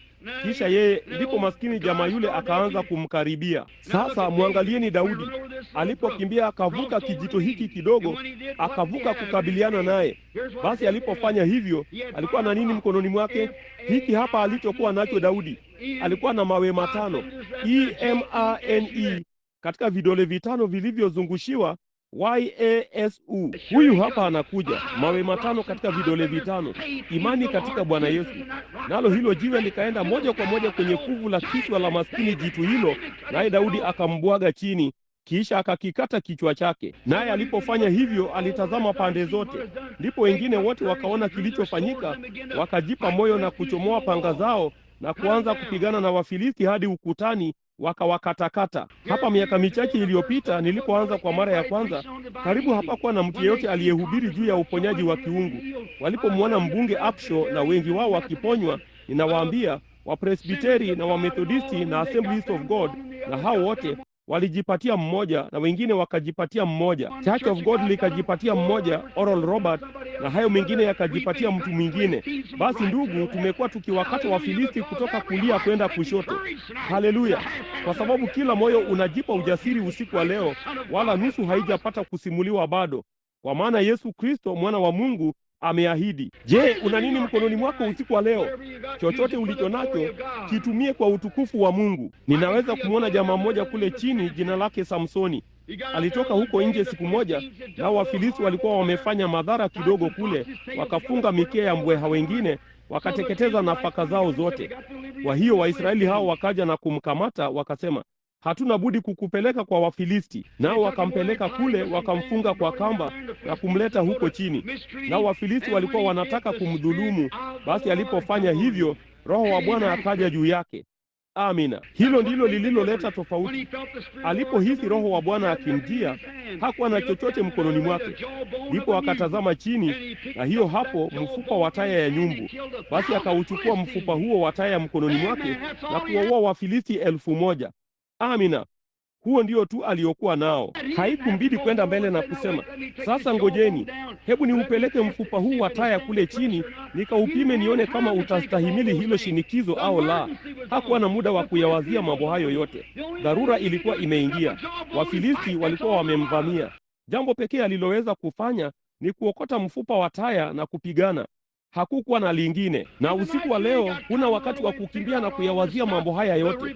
Uamsho utaisha kesho usiku. Hebu tulichukue neno la Mungu lililo mkononi mwenu, tupigane na adui yetu mbaya sana. Amina. Mungu akampa ushindi. Kulikuwako na maskini jamaa mdogo kule chini katika Biblia, jina lake Shamgari. Wenda hata hukupata kumtambua katika kitabu cha Waamuzi. Jamaa mdogo tu. Hebu tuchukue mchezo mdogo wa kuigiza kwake. Ninaweza kumwona kule maskini jamaa mdogo. Ilikuwa ni wakati ambapo kila mtu alifanya alivyotaka. Nao Israeli hawakuwa na mfalme. Watu walikuwa wametengana, wamegawanyika makundi madogo kama tu kanisa lilivyo leo. Mmoja ni Assemblies, mwingine ni Church of God, mwingine ni Umoja, mwingine ni Mbaptisti, mwingine ni Mpresbiteri, mwingine ni Methodisti.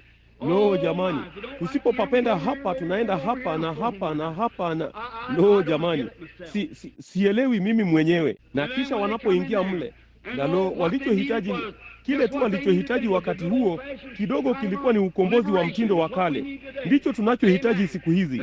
Amina. Kanisa lirudi kwenye imani ya Mungu aliye hai, liirudie ahadi ya Mungu, lirudi kwenye utukufu wa Mungu, lizirudie nguvu za Mungu. Shamgari alikuwa amevikusanya vitu vyake vyote, ngano yake kama alivyofanya kila mwaka. Na yapata wakati alipokuwa ameyakusanya mazao, ndipo hawa hapo Wafilisti wangekuja na kumpokonya. Hivyo ndivyo tu Ibilisi afanyavyo. Karibu tu kile Ibilisi anachojua kufanya vizuri. Yapata wakati ambapo umejenga ujasiri mdogo ama chochote kile, ndipo huyu hapa Ibilisi anakuja na kukupokonya. Hiyo ni kweli. Kama tu uamsho unaoendelea sasa. Yapata tu wakati unapouanzisha na utukufu wa Mungu unaanza kushuka, ndipo bingwa tapeli fulani hana budi kuja na kufanya jambo lisilo sahihi na kuondoa utukufu kutoka kwenye jambo hilo. Hapa si muda mrefu uliopita nilishuka. Huyu hapa alikuwepo mmoja wa dada zetu Mkristo aliyejipaka rangi kama Yezebeli. Nikasema, kwani kuna nini? Akasema, naam, utukufu kwa Mungu. Kasema, mchungaji wangu aliniambia ni ukombozi wa wanawake. Ati ukombozi wa wanawake? Kwani una shida gani wewe? Hakuna kitu kama hicho. Kristo alikukomboa kutoka dhambini, basi tenda hivyo na uvae hivyo. Yapata wakati kanisa limejengeka na kuanza vizuri, ndipo jambo kama hilo linaingia. Naam Bwana. Akasema, vema na kuambia. Kasema, mchungaji wangu aliniambia ningeweza kufanya haya yote. Naye alikuwa na rangi ya kutosha kupaka gala. Vidole vyake vilionekana kana kwamba alikuwa akila mnofu mbichi wa nyama ya ng'ombe, huku makucha yake yamejaa damu. Nikawazia, ewe mwanamke, huonekani kama Mkristo kwangu. Sikiliza mama, usiruhusu upuzi wa namna hiyo ushindiliwe kooni mwako. Kisa kizuri cha ubatizo wa mtindo wa kale wa Roho Mtakatifu kitaondoa huo kutoka kwako kama tu vile kweli. Kumbuka tu kwamba umerudi nyuma mahali fulani. Sijali yale mhubiri huyo mwanamke hakuteuliwa na Mungu, nitakwambia hilo kwanza. Hiyo ni kweli. Ni kinyume na neno. Sikilizeni. Hapakuwapo ila na mwanamke mmoja tu katika Biblia ambaye alipata kujipaka rangi apate kukutana na mwanamume, na huyo alikuwa ni Yezebeli. Mungu akamlisha kwa mbwa. Kwa hivyo ukiona mwanamke amejipaka rangi, unasema tu, uhali gani binyama mbwa? Hiyo ndiyo Mungu alitengeneza kutoka kwake, maskini nyama ya mbwa tu. Kwa hivyo usizingatie hilo.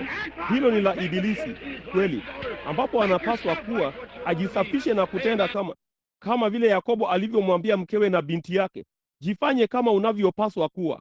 Amina. Tunachohitaji usiku wa leo ni uamsho mzuri wa mtindo wa kale wa Roho Mtakatifu ukihubiriwa tena, huku nguvu za Mungu zikiingia na kutoka miongoni mwa kanisa na wanga na kola zikaondolewa. Haleluya. Naam Bwana. Hilo ndilo tunalohitaji. Naam Bwana. Sawa. Maskini Shamgari kule chini, yapata wakati alipojenga kitu, ndipo ikabidi jambo kama hilo kutukia. Hivyo ndivyo kanisa, wakati uamsho unapoanza, ndipo inabidi kitu kama hicho kuinuka. Ndugu, hubiri tu nini za mtindo wa kale. Naam, tulikuwa na kondoo wengi nchini mwetu, nao walikuwa na mbwa wa kuwaua kondoo. Tulimshika akiwa na sufu kwenye meno yake, tukachukua ile bunduki ya kale ya marisau mitutu miwili, tukamlenga. Ndugu, hicho ndicho kitu cha kuwalenga jamaa kama hao, ni bunduki ya kale ya marisau mitutu yake yote miwili. Na waambia itanyosha mambo, hakika itayanyosha, itazuia mauaji ya kondoo wako. Amina. Sikujua ningesema hivyo, lakini mnaweza tu kukumbuka hilo. Vema, wazieni hilo jamani. Na hapo yapata wakati alipoingiza ngano yake ndani na kila kitu, hapo Wafilisti wakubwa wanene wanakuja, wanapanda wakampokonye. Moja kwa moja wanakuja barabarani wakamnyang'anye. Siku moja aliweka mazao yake yote ndani na yote yamepurwa. Huyo hapo maskini huyo jamaa mdogo akasimama kule chini kwenye gala, alikuwa akitazama pande zote. Akasema, vema mama, huenda labda tunaweza kuishi msimu huu wa kipupwe, sisi pamoja na hawa watoto. Akiangalia pande zote, ndipo muda si muda, mwajua, akasikia kitu kikija barabarani. Pom pom pom pom. Hawa hapo wanakuja watu 600 wenye silaha, wamevaa maskini helmeti kubwa za shaba, viatu vyao vikubwa vya chuma, mikuki yao mikononi mwao, panga zao kubwa zikining'inia ubavuni mwao, wakipanda barabarani wakamnyang'anye mazao yake. Ninaweza kumwona maskini Shamgari akisema, lo jamani, angalieni kule, hili hapa linakuja tena. Akamtazama maskini mke wake, huyo hapo viwiko vya nguo yake vimetokeza. Hao hapo watoto wadogo wanaonekana wamekonda sana, kwa sababu hawakuwa na chakula.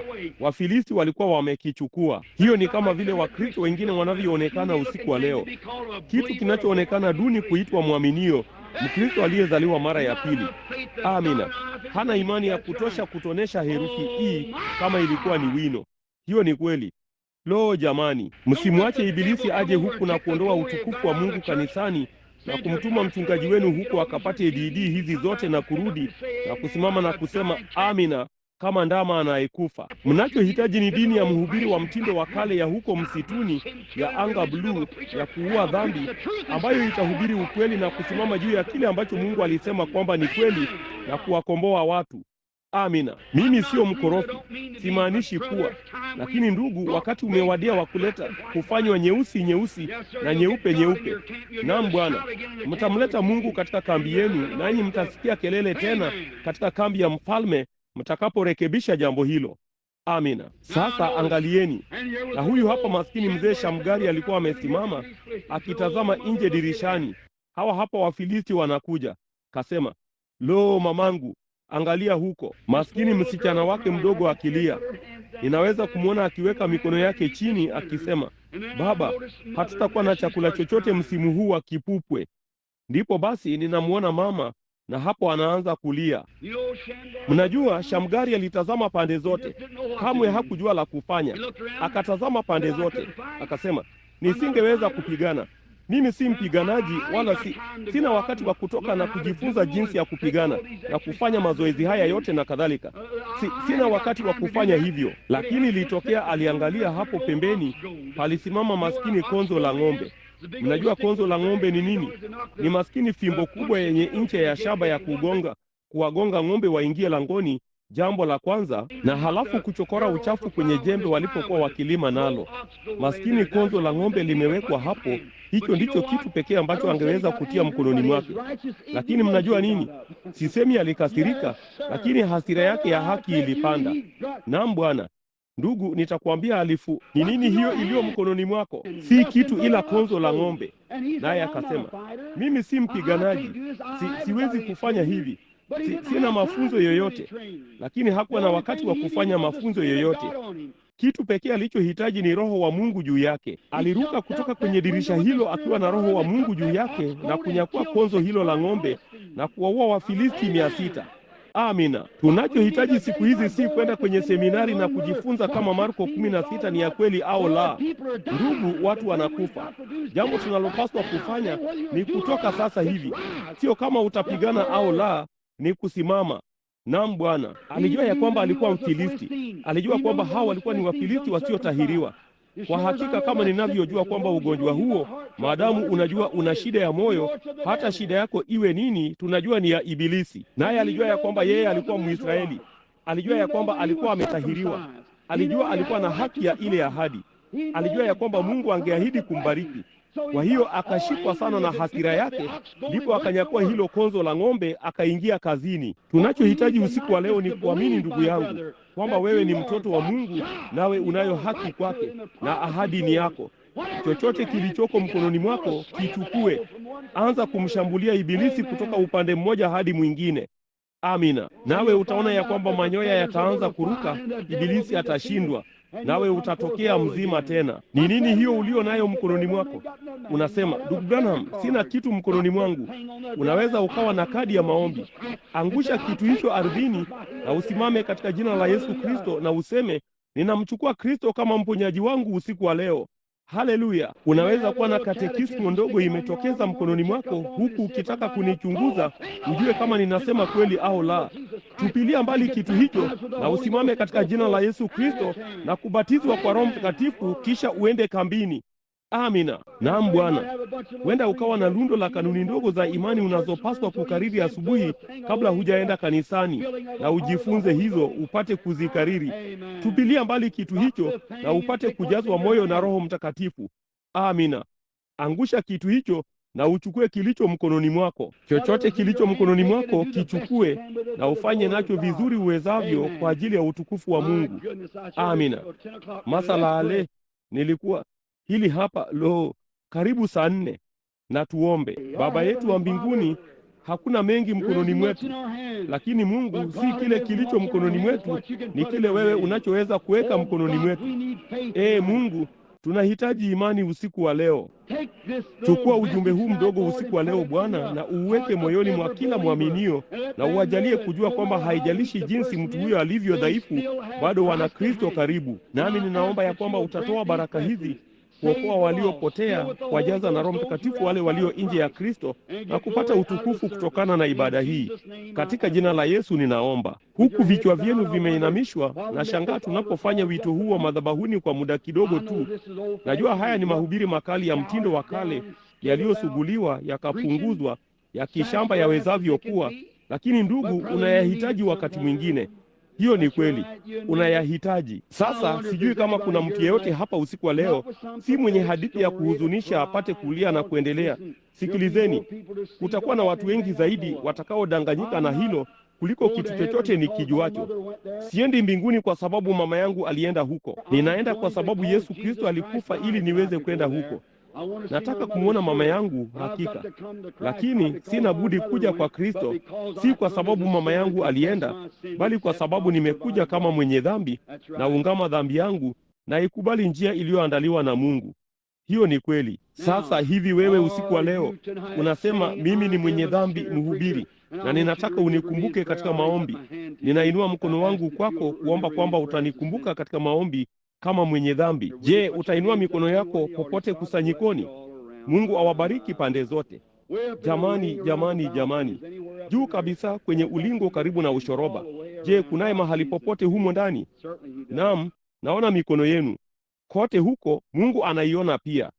Hakika yeye anaiona. Mara baada ya ibada, na watakeni mshuke mje hapa na kufanya maungamo, mutoe moyo wenu kwa Kristo na kumtumikia Bwana kwa moyo wako wote. Baba wa mbinguni, usiku unapoendelea, watoto wadogo wagonjwa wameketi huku.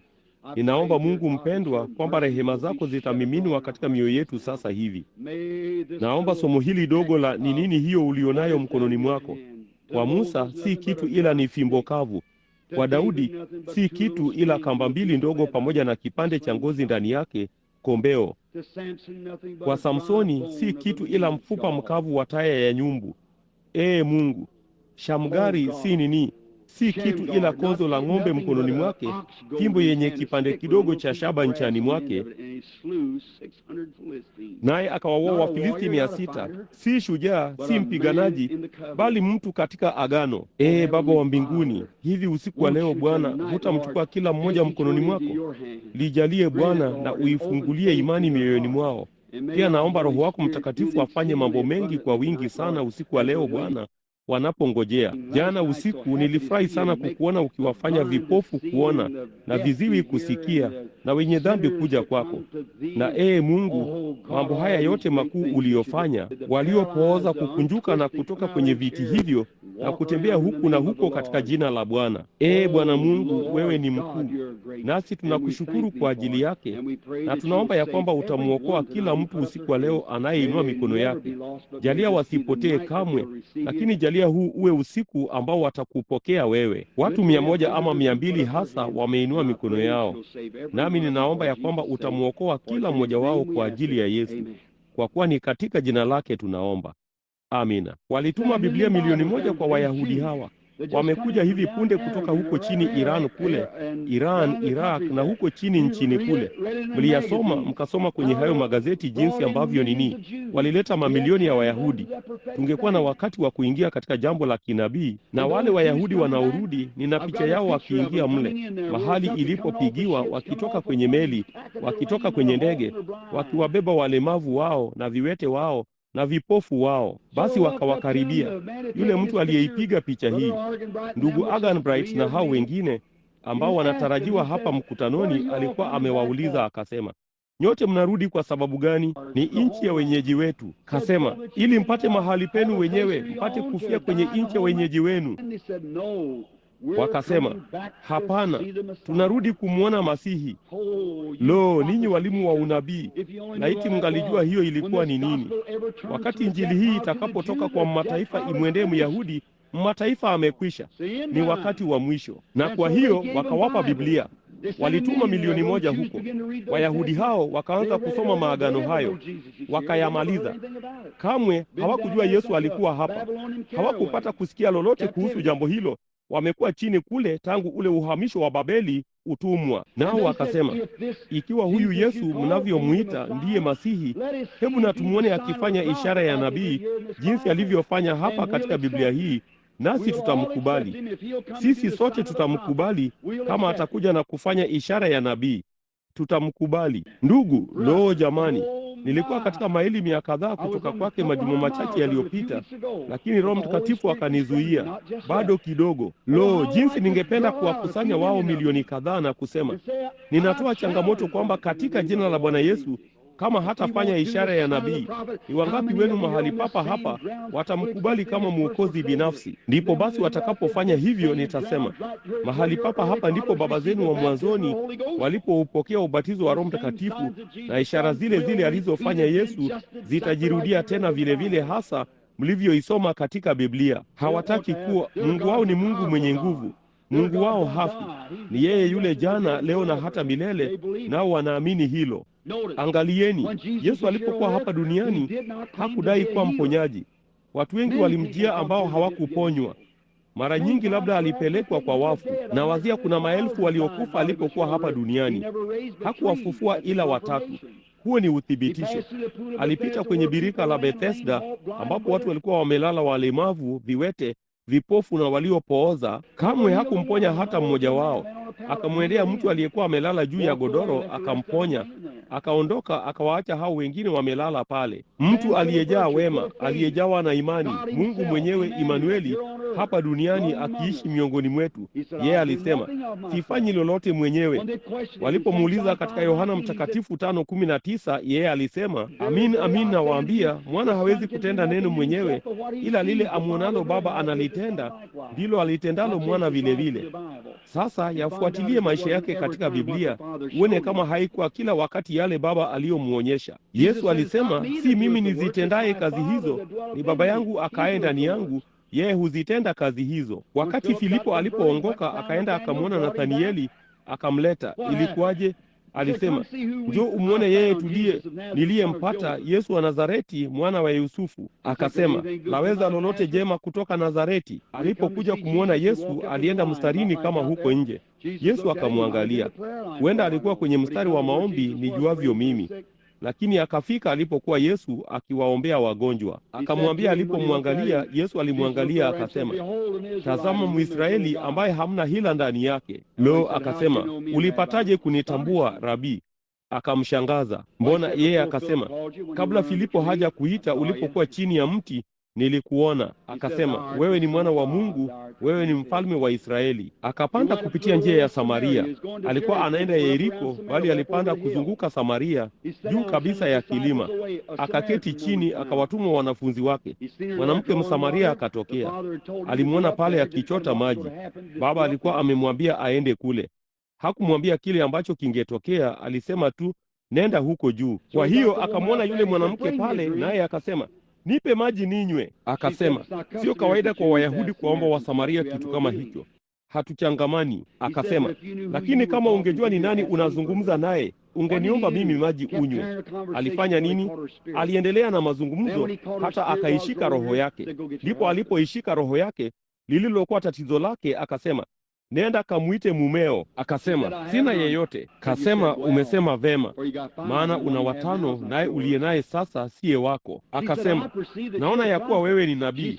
Akasema, sasa najua japo Masihi yeye atafanya mambo haya, lakini nani wewe? Akasema, mimi ninayesema nawe ndiye. Naye akakimbilia mjini, akasema, njooni muone mtu aliyeniambia yote niliyopata kufanya. Haimkini huyu kuwa ndiye Masihi. Sasa kama Yesu huyo ni Yesu yeye yule leo, angeweza kufanya jambo lile lile leo, na kadri Mungu anavyofunua, yeye anaweza kufanya jambo lile lile.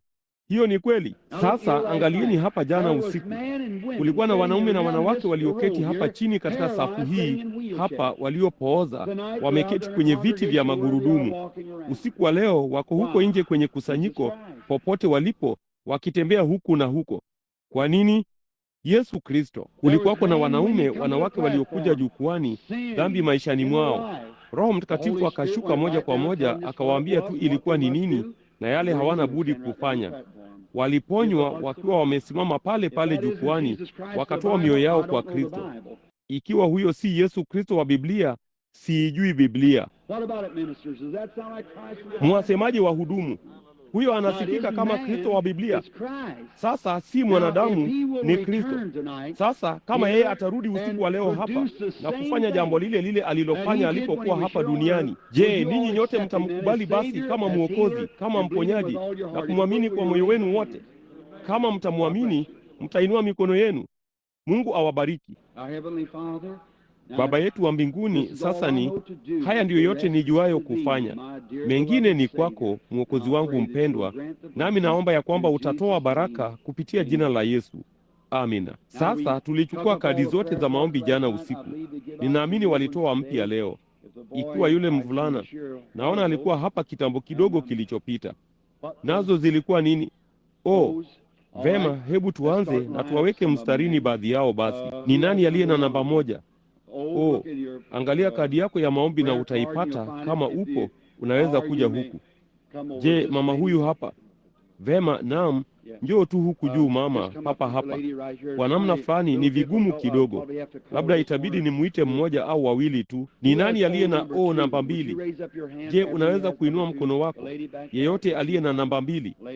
Mama huyo hapo nyuma, waweza kuja mama, tafadhali. Ni nani aliye na namba 3? Unaweza kuinua mkono wako. Yeyote aliye na namba 3, unaweza kuinua mkono wako. Hapa nyuma bwana. Samahani. Vema, waweza kuja huko juu. Namba 2 na namba 3. Sasa namba 4. Ni nani aliye na namba 4? Waweza kuinua mkono wako. Wewe bwana. Je, waweza kushuka uje hapa? Sawa. Namba 5. Ni nani aliye na namba 5? Unayo mama. Waweza kushuka hapa.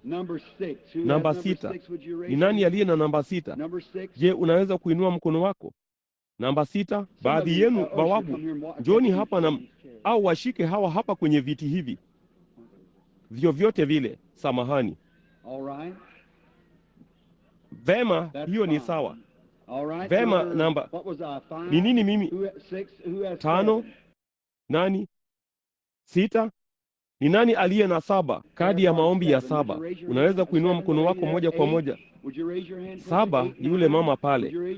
8, unaweza kuinua mkono wako haraka.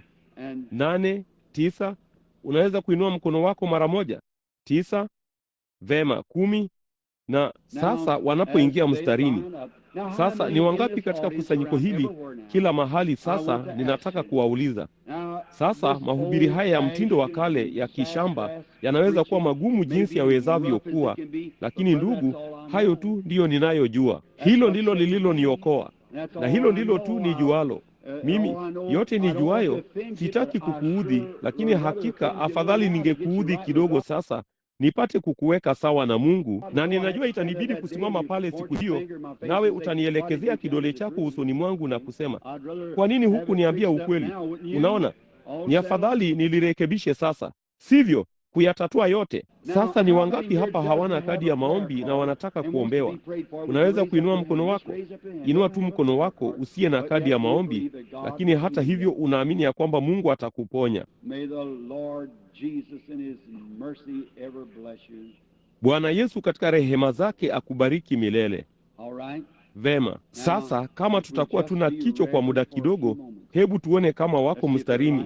Wewe vema, kwamba tuko wengi kadri unavyoweza kuwaingiza kwenye mstari huo. Nadhani vema, tutawaombea wachache hapa sasa, na kisha tutasubiri tu kidogo tuone popote Baba yetu wa mbinguni wa thamani ataongoza. Sasa ninawatakeni muamini kwa moyo wenu wote. Naona mtu tayari amefika huku. Huyo ni msichana wako, ni wako.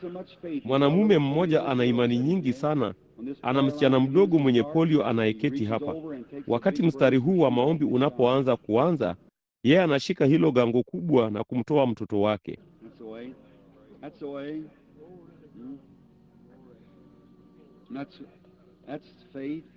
Hiyo ndiyo njia. Hiyo ndiyo njia. Na hiyo ndiyo imani. Hiyo ndiyo njia ya kuamini. Mwokozi wetu mwenye upendo anajua mambo yote, anaweza kufanya mambo yote. Sasa kwenye mstari huu wa maombi hapa, wachache tu, na labda tunaweza kusimamisha wengine wachache katika muda mfupi. Nataka kuwaulizeni huko, je, ninyi nyote ni wageni kwangu mlio katika mstari wa maombi? Kama ndivyo, inueni mikono yenu. Ninyi nyote wageni. Ninyi nyote ni wageni huko nje. Inueni mikono yenu kila mahali katika. Je, kuna wote ni wageni? Basi siwafahamu. Sijui lolote kuwahusu, lakini nataka kuwaulizeni kitu fulani. Tulifanye tu hili kwenye Biblia. Sasa vipi kama Yesu alikuwa amesimama hapa amevaa suti hii aliyonipa? Sasa vipi kama alikuwa amesimama hapa? Angefanyaje na hali hii ya mambo usiku wa leo? Vipi kama mtu huko nje angekuja na kusema, Yesu utaniponya? Unajua yale angekuambia? Angesema, tayari nimekuponya. Kuamini hilo? Hiyo ni kweli. Yale aliyofanya pale Kalvari hawezi kufanya tena. Mnaona? Alikuponya pale Kalvari. Alikuokoa pale Kalvari. Sasa unasema, niliokolewa miaka 2 iliyopita, ndugu Branham. Kweli hukuokolewa nini miwili? Uliokolewa miaka 1900 iliyopita. Uliukubali miaka 2 iliyopita. Yesu alilipia dhambi zako alipokufa pale Kalvari. Alilipia ugonjwa wako alipokufa pale Kalvari. Kwa hiyo basi, ikiwa Mungu katika rehema zake alifanya hivyo, jambo pekee angeweza kufanya sasa, ama angechukua Biblia ahubiri neno, ama huenda akaweza kusema kwa lugha ambayo ingefasiriwa na mtu mwingine na kumwambia mtu fulani jambo la kufanya. Ama yeye akiwa ni mkuu wa manabii angeweza pengine kusimama hapa kama alivyofanya katika wakati wa Biblia, nayo imani yako ingeweza kuja na kumgusa mpaka nguvu zingemtoka, naye angegeuka aseme, ni nani aliyenigusa mimi? Naye angetazama pande zote na kukuambia kile hasa kilichotukia. Hiyo ni kweli. Je, huyo ni Yesu? Basi kama mama huyo anayeketi hapa kwenye kiti angekuja hapa, naye Yesu angemjua, simjui. Mungu anajua hilo. Sijawahi kumwona maishani mwangu, lakini kile ninachojaribu kuwaelezea enyi marafiki, mpate kukumbuka siku zote. Sasa Yesu alipofanya mambo hayo, Filipo alisema yeye alikuwa ni nini? Mwana wa Mungu. Yule mwanamke alisema yeye alikuwa ni nini? Masihi haswa, kwa sababu yeye alifanya jambo hilo. Lakini Wayahudi walisema yeye alikuwa ni nini? Kasema yeye ni mpiga ramli, yeye ni Ibilisi, yeye ni Beelzebuli, mkuu wa wapiga ramli wote. Mnaona, walijua yeye alijua shida yao, alijua mioyo yao, alijua shida zao, kwa kuwa Baba alimwonyesha kile alichotaka ajue. Mnaona ninachomaanisha? Sasa huyo ni Yesu usiku wa leo, yeye yule. Vema, sasa uwe na kichwa popote ulipo, na sasa hili linapaswa kulitatua mara moja milele. Je, ungeweza kumleta mama huyo hapa, ama umwambie aje hapa? Njoo hapa. Nina nini tu. Sasa mama, nataka tu usimame hapo. Hilo ndilo tu unalopaswa kufanya. Nini tu. Hilo tu ndilo ninalokuomba ufanye, kusimama tu hapo. Sasa sikujui, hunijui. Umeinua tu mkono wako, hunijui, wala mimi sikujui. Lakini Mungu anatujua sote wawili, dada. Na yeye nilisita kuhusu hilo dada kwa dakika moja, unaona, kusema hivyo, lakini ninatambua sasa ndivyo ulivyo. Sasa unaona, ndilo la kwanza. Jambo la kwanza, najua kwa wewe ni Mkristo, kwa maana mara nilipoishika roho yako iliingia namna hiyo ya kwamba ulikuwa Mkristo. Unaona, roho yako ilikaribishwa. Kama iliendelea kuingia giza na mawingu, ningejua hukuwa. Unaona, na kwa hiyo nisingalikuita dada yangu. Kwa hiyo basi, lakini wewe ni Mkristo. Sasa kiasi kile, sasa hivyo ndivyo Filipo alivyomwambia Nathanieli. Alipopanda kule, yeye alisema, tazama Mwisraeli au mwaminio ambaye hamna hila ndani yake. Akasema, ulijuaje nilikuwa Mwisraeli mwaminio wa kweli? Mnaona? Hiyo ni roho ile ile. Mwanamke huyo angeweza kuwa mwenye dhambi kupindukia, lakini ninajua yeye ni Mkristo. Unaona? Kwa sababu jambo la kwanza, roho yake, wakati upako huu ulio hapa sasa, ilishika upesi sana. Mnaona? Niliona ilikuwa ni Mkristo, iliikaribisha. Mnaona? Hivyo najua yeye ni Mkristo. Sasa kama simjui huyu mwanamke, yeye hanijui, kama Roho Mtakatifu atamfunulia kilichomleta hapa. Sasa bila shaka, kadri ninavyozungumza naye, ndivyo angesema mengi. Mnajua hilo usiku baada ya usiku. Lakini kama ingemwambia tu kile kilichomleta hapa, je, kundi zima lenu litaamini ya kwamba nimesema kweli? Hiyo ingekuwa ni Mungu akisema ni kweli. Sasa mtu anaweza kupitia hapa na kukuambia jambo lolote ulimwenguni, ajiundie namna fulani ya ulokole, afanye lolote analotaka, kwamba angeweza kufanya hivyo, kukuambia hivyo. Hilo haliifanyi kweli. Lakini Mungu anaporudi na kusema hiyo ni kweli, basi afadhali uliamini. Maana hiyo kutokuamini hilo ni dhambi. Kwa hiyo nimeshuhudia. Sasa ni wakati wa Mungu kushuhudia kama nimesema kweli au la.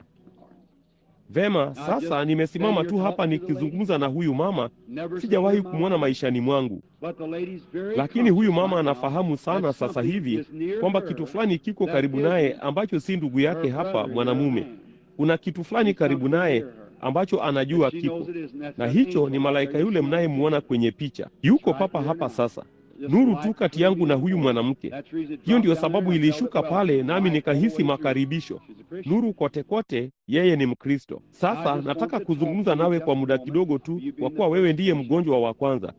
Nami ninataka kila mtu, haidhuru uko wapi na una shida gani, uangalie huku na kusema, sasa Bwana Yesu, kama wewe, ninajua mtu yule kule juu, yeye ni mwanadamu tu, na kama utaniruhusu tu, unijalie imani, na unijalie imani yangu ijengeke kufikia tu mahali kama vile ya huyu mama itakavyokuwa, na kisha uangalie yale Mungu atakayofanya, kisha umkubali yeye kama mponyaji wako ama kama mwokozi wako, chochote unachohitaji. Sasa kuzungumza nawe mama, kuna watu waliotuzunguka karibu kote kote usiku wa leo.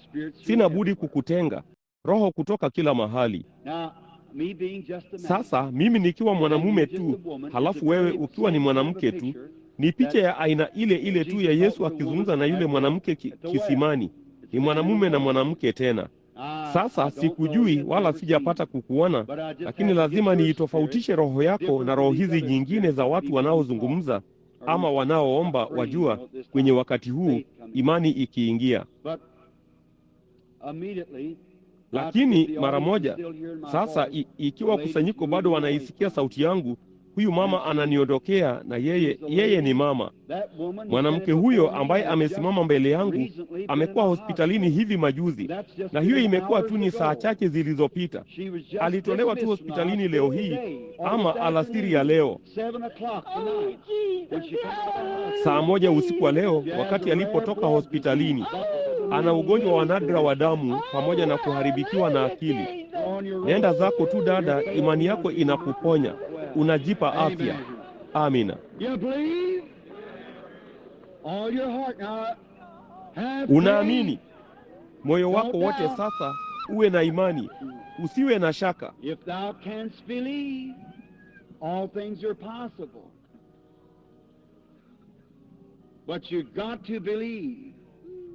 Kama unaweza kuamini, mambo yote yanawezekana, lakini huna budi kuamini. Just have faith out there. Sasa uwe na imani tu huko nje na utapata kile utakachoomba. Maskini msichana anayeketi hapo amevaa koti la waridi akiwa na tatizo hilo la kibofu, umenini tu, umeponywa. Mungu akubariki. Weka mkono wako juu ya mama huyo aliye karibu nawe, maana anasumbuliwa na hali ya fadhaa upande huu kule. Baba yetu wa mbinguni, imani yake iligusa, nikawa dhaifu. Niliona nuru yako ikining'inia juu yake. Ninawatangaza wazima katika jina la Yesu Kristo, mwana wa Mungu. Amina.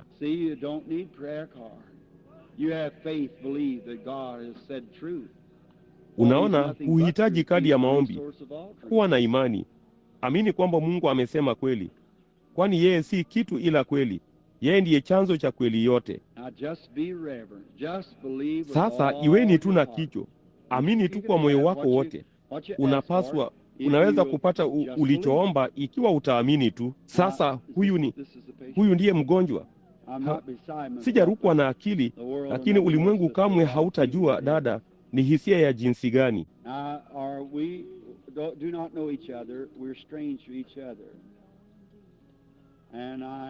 Sasa ni hatufahamiani, nami ni ndugu yako katika Bwana Yesu, nasi tuko hapa tukijaribu kusaidiana. Kama ningeweza kukusaidia wala nisikusaidie, ningekuwa katili kama ningeweza kukusaidia. Lakini hakuna kitu ndani yangu ambacho ningeweza kusaidia isipokuwa Mungu anijulishe la kufanya. Kwa hiyo kama atanifunulia ni kwa nini umesimama hapa, utakubali basi kuwa ni kweli, ikiwa ni fedha au chochote kile? Utaamini kwamba Mungu anavutiwa na kisa chako na atasikia? Utafanya hivyo? Bwana anijalie, ndilo ombi langu mnaponitazama. Sio, unajua, kama vile Petro na Yohana walipopitia kwenye lango liitwalo Zuri, walisema, tutazame sisi. Unaona, tutazame sisi. Sio kuwatazama kana kwamba ni yeye, bali kuzingatia tu yale wasemayo, kupata mvuto wa Roho.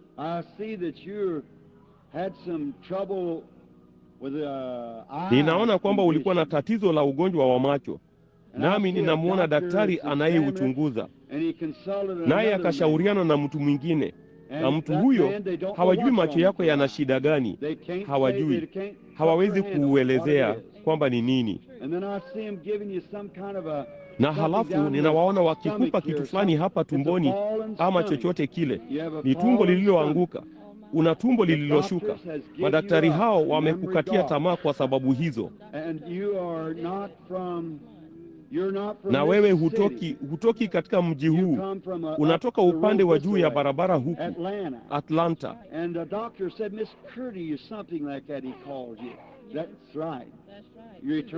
Naye huyo daktari alisema binti Trudy ama kitu kama hicho alikuita.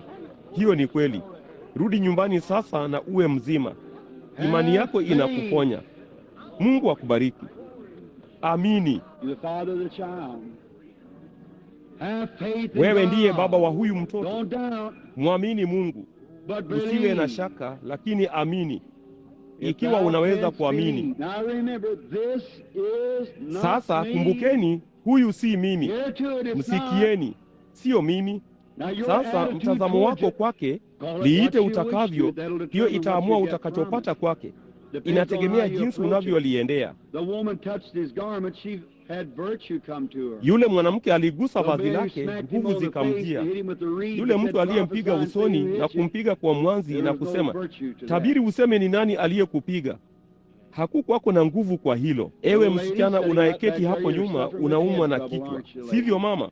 Unayeketi na kunitazama papo hapo, unaamini naam mama, unaamini Yesu atakuponya? Kweli alikuponya papo hapo. Nini yako? Uliteseka na huo kwa muda mrefu mama, umekuacha sasa.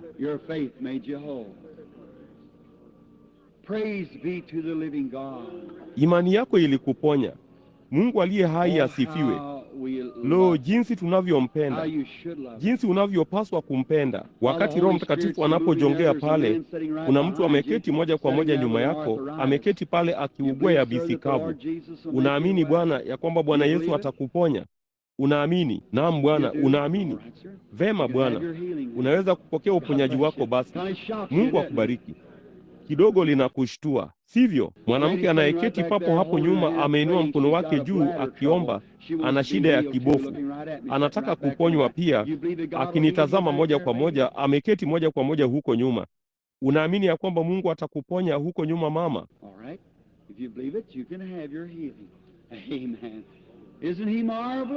Vema, kama unaamini unaweza kupata uponyaji wako. Amina. Yeye si ni waajabu? Mama anayeketi papa hapa nyuma, moja kwa moja huko nyuma kupitia hapa, ananitazama moja kwa moja. Ninaona ile nuru ikining'inia juu yake. Hana kadi ya maombi, lakini anaugua ugonjwa wa moyo na yabisi kavu. Nuru hiyo ilitoka moja kwa moja kwa mtu huyu hadi kwake, moja kwa moja kupitia hapa. Na sasa dada, kama unataka kuamini kwa moyo wako wote, umevaa miwani, unataka kuamini, unaweza kuponywa. Yesu Kristo atakuponya. Mungu akubariki. Vema, hilo la tosha. Amina. Lo, ni ajabu jinsi gani! Unaamini? Sasa hapa inaonekana kama mngeweza kuona jambo hilo, marafiki wa Kristo. Unaiona hiyo nuru ikizunguka zunguka? Amesimama papa hapa. Inakuja moja kwa moja juu ya yule aliyeketi papo hapo, ambapo unakuvimba kwa mishipa unayeketi papo hapo.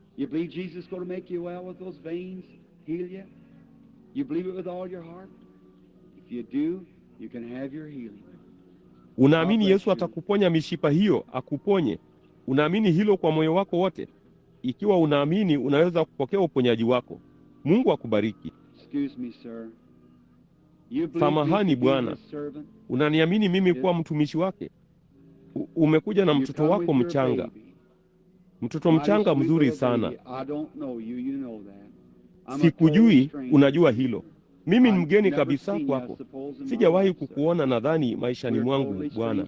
Hatufahamiani kabisa, lakini Mungu anatujua sote wawili, sivyo Bwana? Una mtoto wako mchanga, nami ninaweza kumwona mtoto huyo akitoka kuchunguzwa, naye daktari anasema hakuna matumaini kwake. Mtoto huyo anaugua kansa kwenye damu inayoitwa leukemia. Hiyo ni kweli, hakuna tumaini lolote ulimwenguni kwake. Na ndugu yangu, baba ya mtoto huyo mchanga, unamhitaji Bwana Yesu Kristo kama mwokozi wako, sivyo? Wewe ni mwenye dhambi. Je, utamkubali sasa kama mwokozi wako? Wewe, je, utainua mkono wako useme, Bwana na kukubali? Sasa weka mkono wako moja kwa moja juu ya mtoto wako. Mungu Mwenyezi, katika jina la Yesu Kristo, sasa namkemea ibilisi huyu anayemuua mtoto huyu mchanga. Msamaha na neema na zimjie baba huyu, na jalia waende na kuishi na kushangilia pamoja katika jina la Yesu. Amina. Mungu akubariki. Dhambi zako zimetoweka. Mwamini Mungu sasa. Amina. On the Lord Jesus Christ, and you can be made well. Mwamini Bwana Yesu Kristo na unaweza kuponywa. Je, unaamini? What do you think, sir? You believe me? Unaonaje Bwana? Je, unaniamini mimi kama mtumishi wa Mungu? Your trouble is in your back. Shida yako iko mgongoni mwako, ni ugonjwa wa uti wa mgongo. Hiyo ni kweli, sivyo? Una matumaini usiku wa leo kwamba unaweza kuokolewa. Na jambo lingine, una tabia unayotaka ukombozi kwayo, sivyo? Kuvuta sigara. Utaachana nazo sasa hivi. Inua mkono wako useme, Mungu, hii inaimaliza. Nenda zako na ugonjwa wako wa mgongo utakwisha katika jina la Yesu. Hebu tuseme Mungu asifiwe. Mauti yanakaribia na maisha pia. Je, unaamini kwamba Kristo angeweza kukuponya na pepo huyu mbaya sana? Unaamini atakuondolea na kukuponya kansa hii? Mwenyezi Mungu, mwanzilishi wa uhai, mpaji wa kila kipawa chema, tuma baraka zako juu ya mwanamke huyu na umponye katika jina la Yesu, ninaomba. Shetani na kukemea katika jina la Yesu. Amina. Nenda zako ukishangilia sasa. Just a minute. What do you think, sir, sitting here in that Hebu wheelchair? kidogo, unafikiri nini Are you bwana believing? uliyeketi hapo kwenye hicho kiti cha magurudumu? Je, unaamini? You believe Jesus will make you well? Unaamini Yesu atakuponya? Kinda Kidogo struck you ilikugusa then, wakati didn't it? huo, sivyo? You realize something Unatambua jambo happened. fulani limetukia. Je, unaniamini mimi kuwa mtumishi wake? Will you obey me Je, as his utanitii prophet? mimi kama nabii Then wake? you can get up out of your Basi wheelchair unaweza and push and kuinuka go kutoka home. kwenye kiti chako Jesus cha Christ will magurudumu make you well. na Don't be kukisukuma scared. uende zako nyumbani. Believe. Yesu Kristo atakuponya.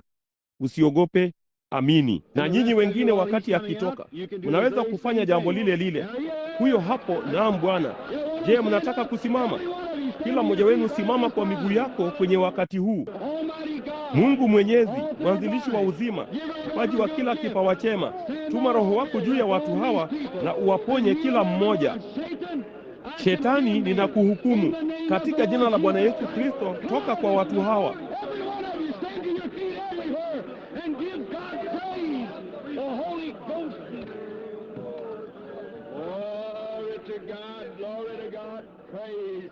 Kila mmoja wenu simama kwa miguu yako kila mahali na umpe Mungu sifa. Roho Mtakatifu,